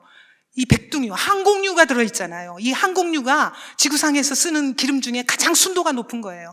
그러니까 대륙을 횡단하려니까 아침에 가장 가득 기름이 든 비행기를 하이제킹 해가지고 그 쌍둥이 빌딩을 이미 다 연구한 거예요, 그 사람들이. 그래서 그 쌍둥이 빌딩에 그 철골로 돼 있다는 걸 안 거죠. 그래서 부딪혀갖고 그 철골에 그 철근에 열을 가해가지고 그 쇠가 다 녹아내린 거예요. 그래서 그 빌딩이 무너진 겁니다. 그러니까 제가 여기서 말씀드리려는 건 백둥유, 그러니까 기름이라는 게 그렇게 위험한데 이 그 메레디스 빅토리호에 밑에 선실에 화물선이라고 그랬잖아요. 백둥유가 잔뜩 들어있었어요. 그런데다가 이제 배를 타고 오잖아요. 근데 14,000명을 실었단 말이에요. 이건 내릴 겨를도 없었어요. 내릴 곳도 없었고. 거기 있는 걸 실어갖고 올 판인데. 그래서 이제 백둥유가 잔뜩 들어있는데 그 중공군이랑 북한군이 어떻게 했냐면 이 흥남 앞바다에 바닷속에 기뢰라는 거를 설치해놨어요. 기뢰가 수천 개 있었답니다. 그래서 이제 이게 잘못돼서 뭐 기뢰를 하나라도 부딪히거나 그러면은 이 기름이 폭발을 하잖아요. 그러니까 승객들은 모르죠. 근데 이 선장은 그걸 다 알고 있으니까. 그래서 이제 이 선장은 14,000명이나 탔잖아요. 근데 먹을 것도 없어. 물도 부족해. 근데 지금 그게 문제가 아니라 이제 일단 사람은 뭐 하루 안 먹는다 그래서 죽거나 물 안 마신다 해서 죽진 않아요. 그러니까 이제 그거는 별로 걱정을 안 했는데 선장이 그 밤새 잠을 못 자요. 왜 그러냐면 백둥유 그것 때문에 이제 기뢰에 부딪힐까봐 그거 하고 또 하나는 뭐냐면은 밑에 선창에 있는 사람들은 괜찮은데, 그러니까 선실에 있는 사람은 괜찮은데 위에 그 선창에 있는 갑판에 있는 사람들은 12월 24일이잖아요. 무지 그해 영하 37도까지 내려갔다 그랬잖아요. 바닷바람이 얼마나 춥습니까? 그래서 사람들이 밤새 얼어 죽을까봐 한잠도 못 잔 거예요. 그랬는데 이제 기도만 했겠죠. 그랬는데 무사히 도착해서 더군다나 14,005명이 무사히 도착해서 얼마나 기뻤겠어요. 그래서 여기에 이제 항해중 오면 탄생, 사망자 없음, 14,005명 무사히 상륙시킨 이렇게 쓴 겁니다. 그래서 이 태어난 사람들을요, 승무원들이 김치 1, 2, 4, 3, 4, 5 해서 김치 5를 만들어준 거예요. 그 와중에 정신이 없으니까. 그래서 이제 김치가 모이기로 했어요. 그게 이 사진이에요. 여기 가운데에 쓰신 분이 김치1 손양영 씨입니다. 그리고 요 맨 오른쪽에 있는 분이 김치5 이경필 씨예요. 그래서 이제 모였고 맨 왼쪽에 있는 이 신사분 보이시죠? 이분이 이 메르디스 빅토리아의 선원 미국인 멀리 스미스 씨예요. 그 부인이시고. 그래서 이제 오셨는데 여기 나이가 김치 이 양반을 68세라고 써놓은 거 보면은 이게 몇 년 전이겠습니까? 지금으로부터 4년 내지 5년 전이죠. 그때의 신문기사인 거예요. 지금은 이분들이 50년생이잖아요. 우리가 생일도 다 알아요. 50년 12월 23일 아니면 24일 생이에요. 둘 중에 하나예요. 23일에 떠나서 24일에 부산에 도착했다가 25일에 거제도에 도착했으니까 무사히 상륙 5사람의 생일은 23일 아니면 24일인 거죠. 그런데 이제 지금 72세 그렇게 된 거죠. 72세, 만으로 72세. 이 선원 이렇게 오셔가지고 여기가 거제에 있는 이 공원이에요. 이게 뭐냐면은 그 흥남철수 작전 기념비가 있어요. 거제에 가면 거기에서 이경필 씨가 찍은 건데 이분이 이제 김치5인데 이분은 지금도 거제에 사신다는 거예요. 왜 그러냐면 어머니가 멀리 가지 말라고 그랬대요. 그 어머니 자신이 흥남에서 내려오신 분 아니에요. 북한에서. 그래서 이제 가족하고 헤어지는 거는 더 이상 싫으니까 너는 그냥 내 옆에 살아라. 그래서 거제를 떠나지 않고 거제에서 수의사를 하고 계신답니다. 그런 사연이 있고요. 그 다음에 이제 이게 끝이 아니에요. 여기 또 수도사가 계셔요. 이 수도사가 누구냐? 여기 수도사 보이시죠? 여기 십자가 보이죠? 그 성문상 보이시고, 여기 십자가 있고, 이 수도사가 누구냐? 이분이 메레디스 빅토리아의 선장, 레너드 라루예요. 이분이 이제 그 선장 그만두고 배를 안 타셨어요. 그리고 고향인 미국의 뉴저지로 가서 그 자기 고향에 있는 수도원의 수도사가 되셨어요. 왜 그랬겠어요? 뭐 이유는 다 짐작이 되시죠? 이분이 겪은 그것 때문에, 기적을 보셨기 때문에 이제 수도사가 되신 거예요. 그래서 이게 이제 그 사진인데요. 이분이 이제 수도사가 된 다음에 이제 거기서 이제 평생 헌신하셨는데 막판에 이제 이 수도원이 이제 어렵게 됐죠. 근데 그러기 전에 이제 이분이 왜 수도사가 됐는가를 제가 이게 그 써놓으신 글이 있어요. 이분의 고백, 이 선장의 고백이 있는데 그걸 제가 읽어보겠습니다. 저는 가끔 그 항해에 대해서 생각합니다. 지금 생각해도 그 많은 사람들을 어떻게 그 작은 배에 모두 태웠는지, 그리고 어떻게 한 사람도 잃지 않고 그 끝없는 위험을 헤쳐나갈 수 있었는지 알 수가 없습니다.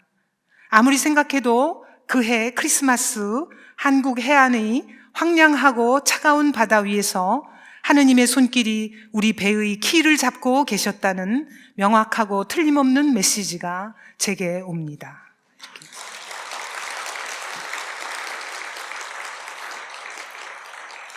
그러니까 배를 운항한 것은 사람이 아니라 하느님이셨다, 이렇게 믿으신 거죠. 그래서 이게 이제 그분이 쓰신 글이에요. 그래서 수도사가 되신 거고요. 이분이 있었던 이제 뉴저지에 있는 수도원인데, 이게 또 이제 어떤 스토리가 있냐면은 그 이제 뉴저지에 우리 교민이 많아요, 한국인이. 근데 이제 그 어떤 부부가 이 수도원하고 이제 잘 알고 지냈는데, 부인이 출근하면서 이 남편한테 그랬대요. 오늘 이 수도원에서 아주 중요한 수도사가 그 돌아가셔서 장례식을 하는데 내가 못 가니까 여보 당신이 가, 그랬다는 거예요. 그래서 이 남편분이 뭐 그런 것까지 가야 되냐 뭐 이러면서 이제 갔답니다. 그래서 가보니까 이 레너드 라루 이 수도사가 돌아가셨는데, 이분이 이제 그 6.25 전쟁에서 그 메르디스 빅토리오로 14,000명의 피난민을 이렇게 성공적으로 대피시키신 분인데 돌아가셨다는 스토리를 듣고 그분이 너무 감격해갖고 그 이후에 생업을 그만두시고 그 6.25 전쟁에 관한 그 자료, 사진을 모으신 거예요. 그래서 아까 우리가 고토리 사진 봤죠? 피난민 모여든 거, 미군 막사 주변에. 그분이 다 모으신 거예요. 미국에서 가져오신 겁니다. 그래서 우리가 사진을 볼 수 있게 된 거죠. 우리 한국 쪽보다 미국의 사진이 많아요. 왜냐하면 미군 종군 기자들이 다 그 사진을 찍어 놓은 거예요. 그게 미국에 다 있었던 거죠. 그래서 그 사진을 이제 가져오셔서 그분이 그 우리나라 여러 곳에서 전시하시고 세계 각국을 다니시면서 6.25 전쟁에 관해서 알리신 분이에요. 그리고 이제 이 수도사 선장님이 돌아가시기 직전에 또 어떤 일이 있었냐면은 그 이 수도원이라고 그랬잖아요, 아까. 그 이 수도원, 이 뒤에 보이는 수도원이 사람이 없어가지고요, 문을 닫게 됐어요. 그래서 너무 이제 그 어려운 재정 상태가 어려워서 문을 닫게 되니까 나중에는 이게 닫지 말고 어떻게 이 수도원을 적절한 그 도움을 얻어서 부흥시켜 볼 수 없을까라고 해서 전 세계의 그 수도원 이런 데다가 뭐 연락을 냈답니다. 그랬는데 연결된 게 어디냐? 경상북도 외관에 있는 수도원이에요. 그래서 마침 여기 수도원이 가서 그 이제 인수서라고 그러나요? 그 아까 레너드 라루 선장이 있는 수도원을 인수해서 부흥시키겠다라는 인수서에 서명을 하고 나서 이 그 수도사가 그동안 계속 병을 앓고 계셨는데 이틀 후에 돌아가셨답니다. 그러니까 이제 편안하게 눈을 감으신 거죠. 그래서 이 외관 수도원이 이제, 그런데 이 외관 수도원은 또 저희가 알아보니까 어떤 수도원이냐?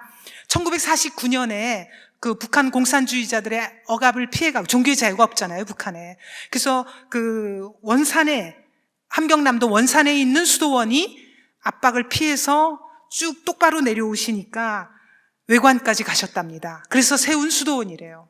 그래서 이제 여기서 또 인수를 하게 되니까 이게 사람의 인연이라는 건 서로 돕고 돕는 그런 이런 그게 다 형성이 돼 있는 거죠. 우리가 모르는 사이에 다 이게 신께서 섭리하시는 게 아닌가, 그런 생각이 듭니다. 그리고 이제 지금 우리가 이제 장진호 전투에서 이제 동쪽에서 이제 피난민들 내려오고 이제 후퇴하는 거 뭐 이런 거 이제 보여드렸고요. 그럼 서쪽은 어떠냐? 서쪽 사람들은 가만히 있었냐? 그게 아니에요. 서쪽도 이제 우리 그 유엔군 국군이 후퇴할 때 따라서 많이 내려와요. 이게 내려오는 장면입니다.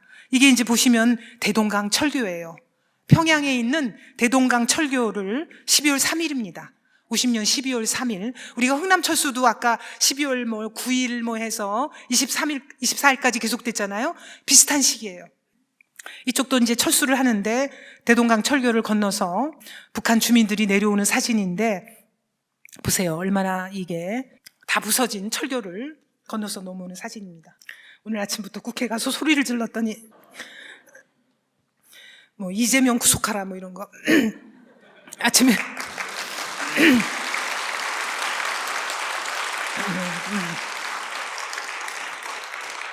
가서 한 30분 정도 소리를 지르고 나왔더니 목소리가 안 나옵니다. 이게 미군 종군 기자가 찍은 사진이에요. 맥스 데스포라는 종군 기자가 그날도 또 굉장히 추웠다고 그래요. 그래서 너무 추워가지고 이 사람이 사진 찍는 종군 기자인데도 불구하고 8장밖에 사진을 못 찍었답니다. 손이 곱아갖고. 그래서 이제 사진을 찍었는데 이 평양, 이 대동강교를 건너서 북한 주민들이 남하하는 걸 사진 찍었고요. 그 이듬해에 퓰리처상을 받았어요. 이 사진이. 그래서 굉장히 유명한 사진인데요. 옛날에는 이게 교과서에 다 실렸었어요. 저희 어릴 때는. 그런데 요새는 이런 사진 절대로 안 싣습니다. 그리고는 좌파들이 이 사진을 뭐라 그러느냐면요. 이승만 대통령이 한강다리 끊고 도망갔다 그러면서 이게 한강다리 사진이래요. 이거를 실어놔요. 자기네들 무슨 블로그 같은 데다가. 어이가 없어서 말도 안 나와요. 이게 같은 날이에요. 12월 3일에 이게 대동강이 얼어 있어요. 살얼음이 막 둥둥 떠다니는데 이거를 맨 다리로 종아리를 걷고 다 건너는 거잖아요.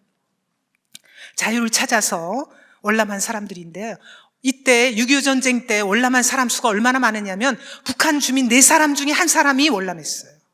북한이 당시 아까 제가 1000만 좀 넘는다고 그랬잖아요. 1200만 명. 근데 그 중에 1200만 명 중에 300만 명이 6.25 때 월남했습니다. 그러니까 이 자유를 찾는 열정이라는 게 대단해요.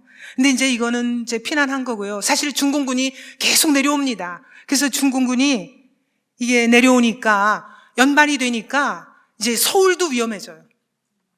그래서 이제 이승만 대통령께서 지난번에 그 6.25 발발했을 때는 이제 많은 사람들이 피난을 못 가고 막 그랬잖아요. 그래서 이번에는 서둘러서 피난 가라. 그래서 12월 28일, 29일에 계속 피난 가라고 그래요. 이게 12월 30일 날 서울역 앞에서 피난 가는 사진이에요. 그래서 이제 피난은 가고 1월 2일 날 중공군이 3파선을 남침합니다. 그래서 이제 3파선을 유린하고 우리한 침략에 들어오는 거예요. 그래서 이제 국군과 유엔군이 후퇴를 하고 1월 4일 날 아예 서울을 점령합니다. 그리고 이제 정부는 다시 후퇴해서 어디로 가요? 부산으로 다시 수도를 이전하는 거죠. 그래서 서울을 점령한 중공군들 하는 거 보세요, 이게. 제가 이 사진 보고 너무 기가 막혀서 이번에 제가 6월 중순인가 6.25 전쟁 사진전을 아까 열었다고 그랬잖아요. 국회에서 김일성이 일으킨 6.25 전쟁 해갖고 국회 로비, 그 국회의원들 들어가려면은 거기를 거쳐야 들어가는데 국회를 그 로비에다가 김일성이 일으킨 6.25 전쟁이라고 이게 걸고 나니까 속이 후련하더라고요.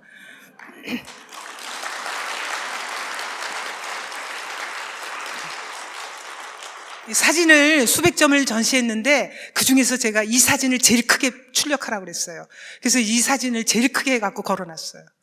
사람들이 얼마나 실태를 모르는지 중공군이 넘어와서 3파선을 유린하고 들어와서 서울을 점령하고 이게 중앙청입니다. 중앙청 앞에서 춤추는 사진이에요.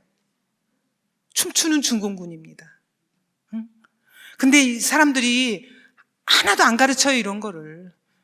중공군이 우리를 유린하고 이게 51년 1월 4일이죠. 그래서 이제 1월 5일 날 피난 가고 서울이 텅 비어지 않았습니까? 그리고는 이제 중공군이 그 다음날 1월 4일 서울 점령하고 한강 넘어서 1월 5일부터는 아예 남쪽으로 내려가는 사진입니다. 그래서 이제 우리 또 피난 가는 거예요. 근데 이제 이때는 겨울이어서 눈보라가 치는데 끊임없이 무거운 짐을 남녀 할 거 없이 머리에 이고 등에 지고 피난 가는 모습입니다. 어린아이들까지 다 짐을 졌어요. 이거 보세요. 조그만 애들이 막 짐을 지고 머리에 이고 그러고 가는 거예요. 그래서 이제 중공군이 계속 내려오는 행렬입니다. 그러니까 이때는 전쟁 양상이 바뀌어가지고요. 북한군하고 우리하고 싸우는 게 아니라 중공군 대 유엔군. 이제 국군은 유엔군의 일원이고요. 그래서 중공군과 유엔군이 싸우는 그런 형태가 되는 거예요. 그래서 이제 중공군이 내려오는 거고요. 이게 이제 중공군이 나발 불고, 꼭 저 사람들은 나발을 불잖아요. 엄청 시끄러워요. 자, 그리고 이제 침공해오는 사진이고요. 여기서 이제 중공군에 맞서서 프랑스 군대가 지평리에서 싸우는 모습이고요. 자, 얼마나 내려왔나 보세요. 중공군이 38선을 유린하고 내려와서 37도까지 내려가요. 그래서 이게 지금 잘 안 보이시죠? 거기가 어디냐면 단양 있는 데까지, 충청도 단양, 평택 단양, 여기까지 삼척까지 다 내려간 겁니다. 이 제일 많이 내려간 데가 단양까지 내려갔잖아요. 근데 이제 이런 와중에도 이승만 대통령이 이제 전시에 전국을 도시면서 민간인이건 군인이건 다 싸움을 독려하고 우리 사기를 진작시키는 그 연설을 하세요. 김일성하고 너무 대비되는 거죠. 김일성은 중국 땅으로 도망갔잖아요. 만주 땅 퉁화로 도망갔는데 이승만 대통령이 당시에 나이가 얼마인 줄 아세요? 1875년생이세요. 그럼 50년에 6.25 났을 당시에 우리나라 나이로 만 76세. 해가 바뀌어서 51년에는 77세예요. 그러니까 77세라는 거는, 당시 77세라는 건요, 제가 시집 와가지고 86년인가, 88년에 우리 시어머님 회갑잔치를 남산에 동보성에서 했어요. 60만 대도 잔치를 했다니까요. 회갑잔치. 그러니까 이때에 그 50년에 76세셨다라는 건 지금 연세 100세보다도 높으신 년. 당시 평균 수명이 50이 안 될 때예요. 근데 76세 노구를 이끌고 전국을 다니면서 연설을 하시는 거예요. 전쟁통에. 그래서 전시 연설을 하시는 거예요. 이게 전시에 여기저기 후방, 전후방 다 도시는 거죠. 전시에 연설하신 게 279회입니다. 얼마나 열심히 전국을 누비고 다니셨는지 말도 못해요. 근데 아무것도 안 했다고 그러고 쟤네들이 한강다리 끊고 도망갔다고 그러잖아요. 그런 거짓에 속으면 안 됩니다. 그래서 이제 그런데 이게 이제 분위기가 이상하게 돌아가는 게 전쟁이 길어지니까 이제 미국에서도 제3차 대전이 날까봐 우려하면서 이제 중공군이 들어온 게 문제였어요. 그래서 이제 메가더 원수가 중공이 그러니까 만주를 폭격하자. 그것도 이제 핵무기로 만주를 폭격하자 이렇게 말씀하시거든요. 그래서 트루먼하고 사이가 벌어져요. 그리고 이제 트루먼은 그 메가더 원수를 또 경계를 했어요. 잘못하면 대통령이 될까봐 경쟁자죠. 그래서 이제 51년 4월에 메가더 원수를 전격 해임합니다. 그래서 여러분 다 들어보셨죠? 메가더 원수가 본국으로 소환돼서 미국 의회에 가서 연설을 하죠. 노병은 죽지 않는다. 단지 사라질 뿐이다. 이렇게 연설하시고. 그래서 이제 곧 이어서 이제 휴전회담이 시작이 돼요. 그래서 이제 51년 7월부터 휴전회담을 시작해서 휴전회담 2년 걸립니다. 그래서 53년 7월에 이제 휴전을 하게 되는 거죠. 근데 이제 우리는 휴전회담에 결코 휴전해서는 안 된다. 반대하는 거죠. 왜 그랬겠어요? 미군이 한번 나가서 태평양 건너가면은 언제 다시 옵니까? 그 못 오는 사이에 소련하고 중공하고 같이 해서 전쟁 도발하면은 우리는 다시 또 공산화될지 모른다. 그래서 이승만 대통령은 절대로 못 나가겠어요. 그러면서 만약에 정 나가려면 국군을 보강해주고 물자 지원해주고 다 해주고 우리하고 군사 동맹을 맺어라. 그렇지 않으면 못 나간다. 그렇게 하신 거죠. 그래서 이제 휴전 반대 시위를 하고 그래도 소용없었어요. 그래서 중앙청 앞에서 대규모 시위도 하고 전국 각지에서 휴전 반대하는 시위가 벌어집니다. 근데 이제 여기서 이승만 대통령의 어떤 그 전략적인 지혜라고 할까? 이게 이제 두드러지는 게 바로 방공포로 석방한 거예요. 이거 굉장한 거예요. 왜냐하면은, 중국하고 이제 소련, 북한하고 이쪽 유엔군하고 같이 그 휴전 협상을 하잖아요. 그럼 휴전에서 제일 중요한 건 뭐냐면 전쟁 중에 일으킨 포로를 상호 교환하는 거거든요. 돌려보내는 거예요. 자기네 나라로. 그거를 협상을 하는데 이승만 대통령은 그 포로 중에 일부는 돌려보내지 않겠다는 거예요. 그러니까 휴전협정이 굴러갈 수가 없죠. 그래서 이제 이승만 대통령은 일석이조를 노린 거예요. 그야말로 돌 하나로 이제 2마리 새를 잡는 건데 어떻게 하는 거냐면은 자, 방공포로가 있잖아요. 그러면 이 방공포로라는 사람들은 뭡니까? 북한으로 안 가겠다는 거잖아요. 근데 흔히들 이제 우리나라 사람 방공포로만 생각하시는데 우리나라 사람만 그런 게 아니에요. 중공군도 우리가 포로로 잡았단 말이에요. 그럼 중공군 중에 중공으로 안 가려고 그런 사람들이 있어요. 어디로 가겠다는 거죠? 자유중국, 우리가 지금 대만이라고 부르는 자유를 찾아서 공산국가로 안 가겠다 이거예요. 그러니까 북한군 포로 중에 북한으로 안 돌아가고 여기 대한민국에 살겠다는 방공포로가 있고요. 그 다음에 중공군 포로 중에 중국으로 안 가고 대만으로 가겠다는 방공포로가 또 있어요. 그러니까 공산주의에 반대하는 건 다 똑같아요. 이 방공포로들이 자기 피를 내 가지고 지장을 찍어서 만든 이 명부예요. 이게 내가 방공이다 서명한 거예요. 그래서 이제 많은 사람들이 안 가겠다는 사람들이 다수예요. 근데 만약에 휴전협정을 해가지고 돌려보내면 이 사람들은 어쩔 수 없이 끌려가서 북한으로 도로 가고 중공으로 도로 가는 거 아닙니까? 그러니까 이승만 대통령은 제가 돌 하나로 2마리 새를 잡았다는 게 방공포로는 방공포로대로 석방해서 자유를 찾게 해주고 이렇게 함으로써 휴전협정을 지연시키고 우리의 요구를 들어주지 않으면은 너네도 휴전 못해 이렇게 한 거예요. 그래서 이걸 지렛대로 활용한 겁니다. 그래서 이제 방공포로를 53년 6월 18일에 0시에 다 석방해버렸어요. 그래서 방공포로 3만 7천 명 중에 2만 7천 명을 일시에 석방해버렸어요. 그래서 이제 이 전 세계적으로 큰 이슈가 된 거죠. 이 승부수로서는 이승만 대통령을 따라갈 사람이 없어요. 왜냐하면 국제정착 박사시기 때문에 이런 그 국제적인 일은 다 꿰뚫고 계시는 거예요. 그래서 이제 방공포로를 석방을 했고요. 이 방공포로 석방해서 이제 이 사람들 행진하는 모습이고, 그래서 미국이 어떻게 됩니까? 그럼 좋다. 휴전을 하고 싶어요, 미국은. 그래서 한미 상호 방위 조약을 체결해 주기로 합니다. 그래서 이제 휴전협정 7월 27일 날 휴전협정 맺고요. 8월에 한미 상호 방위 조약 체결합니다.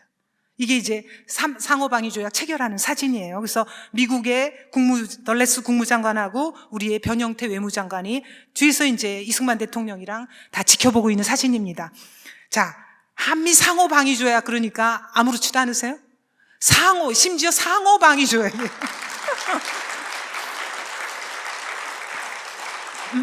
미국이 침략을 받으면 우리가 가서 지켜주겠다 이거예요. 그래서 우리가 이 당시가 아니라 이보다 뒤인 1960년에도요, 우리 국민소득이 60달러가 안 됐어요. 하루가 아닙니다. 1년에 60달러가 안 됐어요. 세계에서 가장 가난한 나라 중에 하나였어요. 얼마나 가난했느냐? 아프리카 가나보다도 못 살았어요.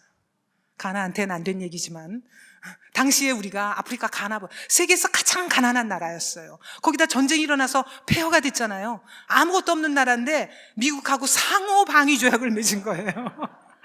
그래서 이 내용이 뭐냐면 10억 달러 규모의 경제 원조해라. 우리 전쟁에 다 폐허됐다. 우리 경제 부흥시켜라. 그 다음 그것만으로 안 된다. 우리 군사력 없다. 너네 미군 철수할 거 아니야. 그러니까 우리 한국군에 20개 사단 만들어 달라. 그 비용이랑 다 대라. 그렇게 해서 그걸 2개를 얻어낸 거예요. 그러면서 이게 그래서 이제 그 이후에 전쟁이 없었던 겁니다. 오늘날까지. 미군이 존재하기도 하고요. 그 다음에 이제, 우리가 경제적으로 원조를 받고, 그 다음에 미국과의 동맹국이라는 거, 그거에 큰 덕을 본 거죠. 그래서 이승만 대통령이 이때 뭐라고 그러셨는 줄 아세요? 예언을 했어요. 우리의 후손들은 앞으로 누대에 걸쳐 이 조약으로 말미암아 갖가지 혜택을 누릴 것이다.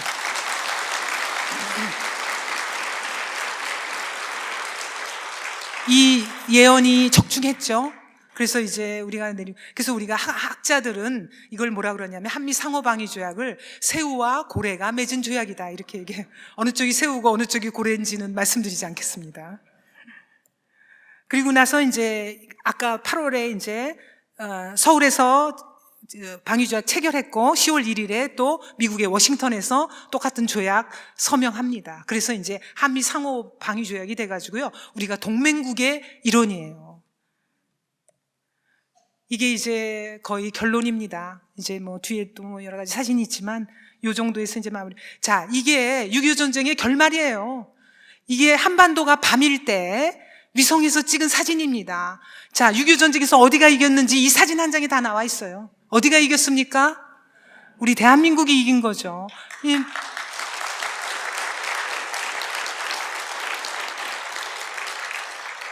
밤에 찍었는데 우리 수도권 빛나는 거 보세요. 여기 이거 수도권 찬란하게 밤인지 낮인지 알 수 없어요. 찬란하게 전국이 다 빛나요. 이거 어딘지 대강 아시겠죠? 뭐 이게 대전 어딜 겁니다. 이거 세종시인가. 여기 하여튼 뭐 대구, 부산 이런 거겠죠. 북한은 이 평양에 점한 게 있어요. 사라진 북한 땅입니다, 이거. 이렇게 해서, 자, 김일성이 전쟁을 일으켰는데, 6.25 전쟁에 관한 얘기에는 김일성 얘기는 한마디도 안 나와요. 전쟁이 일으켜서 수백만 명을 죽거나 다치게 한. 그리고 6.25 전쟁에 관한 책 보시면은요, 얼마나 기가 막힌지 이승만 대통령이 학살을 했대요. 참, 어이가 없어서 기가 막혀서 말이 안 나옵니다. 전쟁을 승리로 이끄셨잖아요.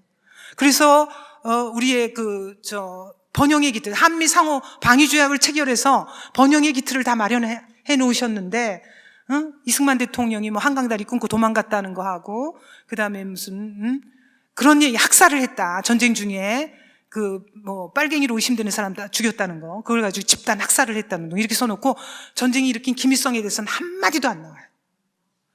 그 모든 것의 원흉인데. 참, 이게 역사가 이렇게 해서 뒤집어진 겁니다. 그러거나 말거나 이제 우리는 자유와 번영의 대한민국 이거를 이제 어떻게 하면 더 번영시킬 수 있을 것인가?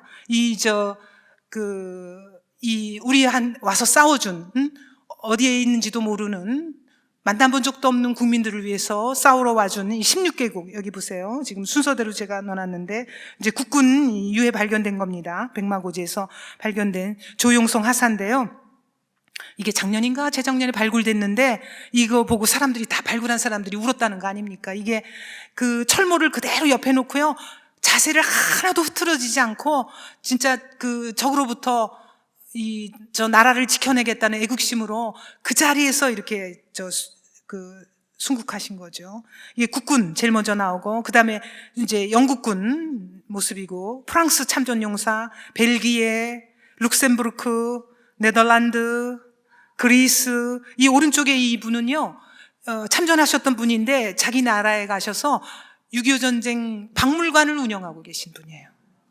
그런 분이 있고, 터키, 이제 튀르키예로 바뀌었습니다만, 튀르키예 참전용사, 그 다음에 에티오피아.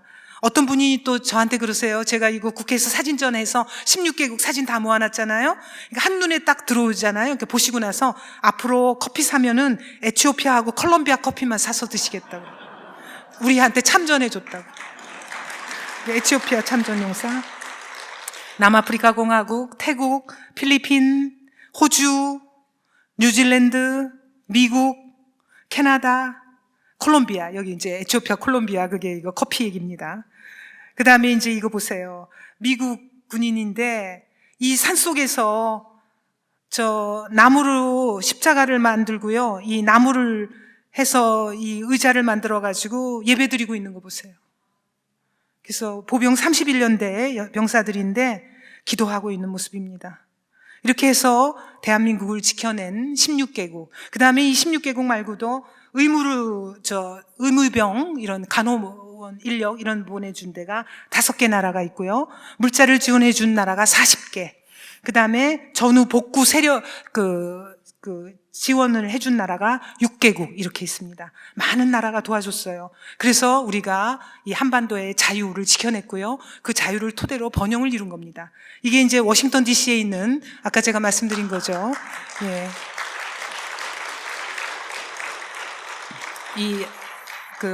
6.25 전쟁 참전 기념탑이에요. 그래서 이제 코리안 워 메모리얼이라는 건데, 요 사람 크기, 미군이 이제 비 오는 날 작전하는 모습을 그린 건데, 사람 크기 1.2배인가로 만들었어요. 근데 실제로 보신 분 많이 계시죠? 굉장히 이렇게 좀 아주 비장한 그런 비 오는 날 작전이기 때문에 비옷을 입고 그런 분위기가 풍기는데요. 이 한쪽 옆에 이렇게 써져 있어요. Freedom is not free. 자유는 거저 주어지는 것이 아니다. 이 자유를 지킬 용기가 있어야 됩니다. 그리고 의지가 있어야 돼요. 그래야 지킬 수가 있어요. 그래서 우리가 지키려는 의지가 있을 때 하느님도 우리를 도와주십니다. 그래서 이제 우리를 도와준 그 많은 병사들, 이런 분들의 의지에 반하지 않기 위해서라도 우리의 자유, 이렇게 해서 지켜낸 자유, 그리고 번영, 이것을 이제 한반도의 자유를 더 신장시키고 더 번영한 국가로 만들기 위해서 우리가 끊임없이 노력을 해야 된다라는 말씀을 드리고 싶습니다. 이상으로 제 강연 마치겠습니다. 감사합니다.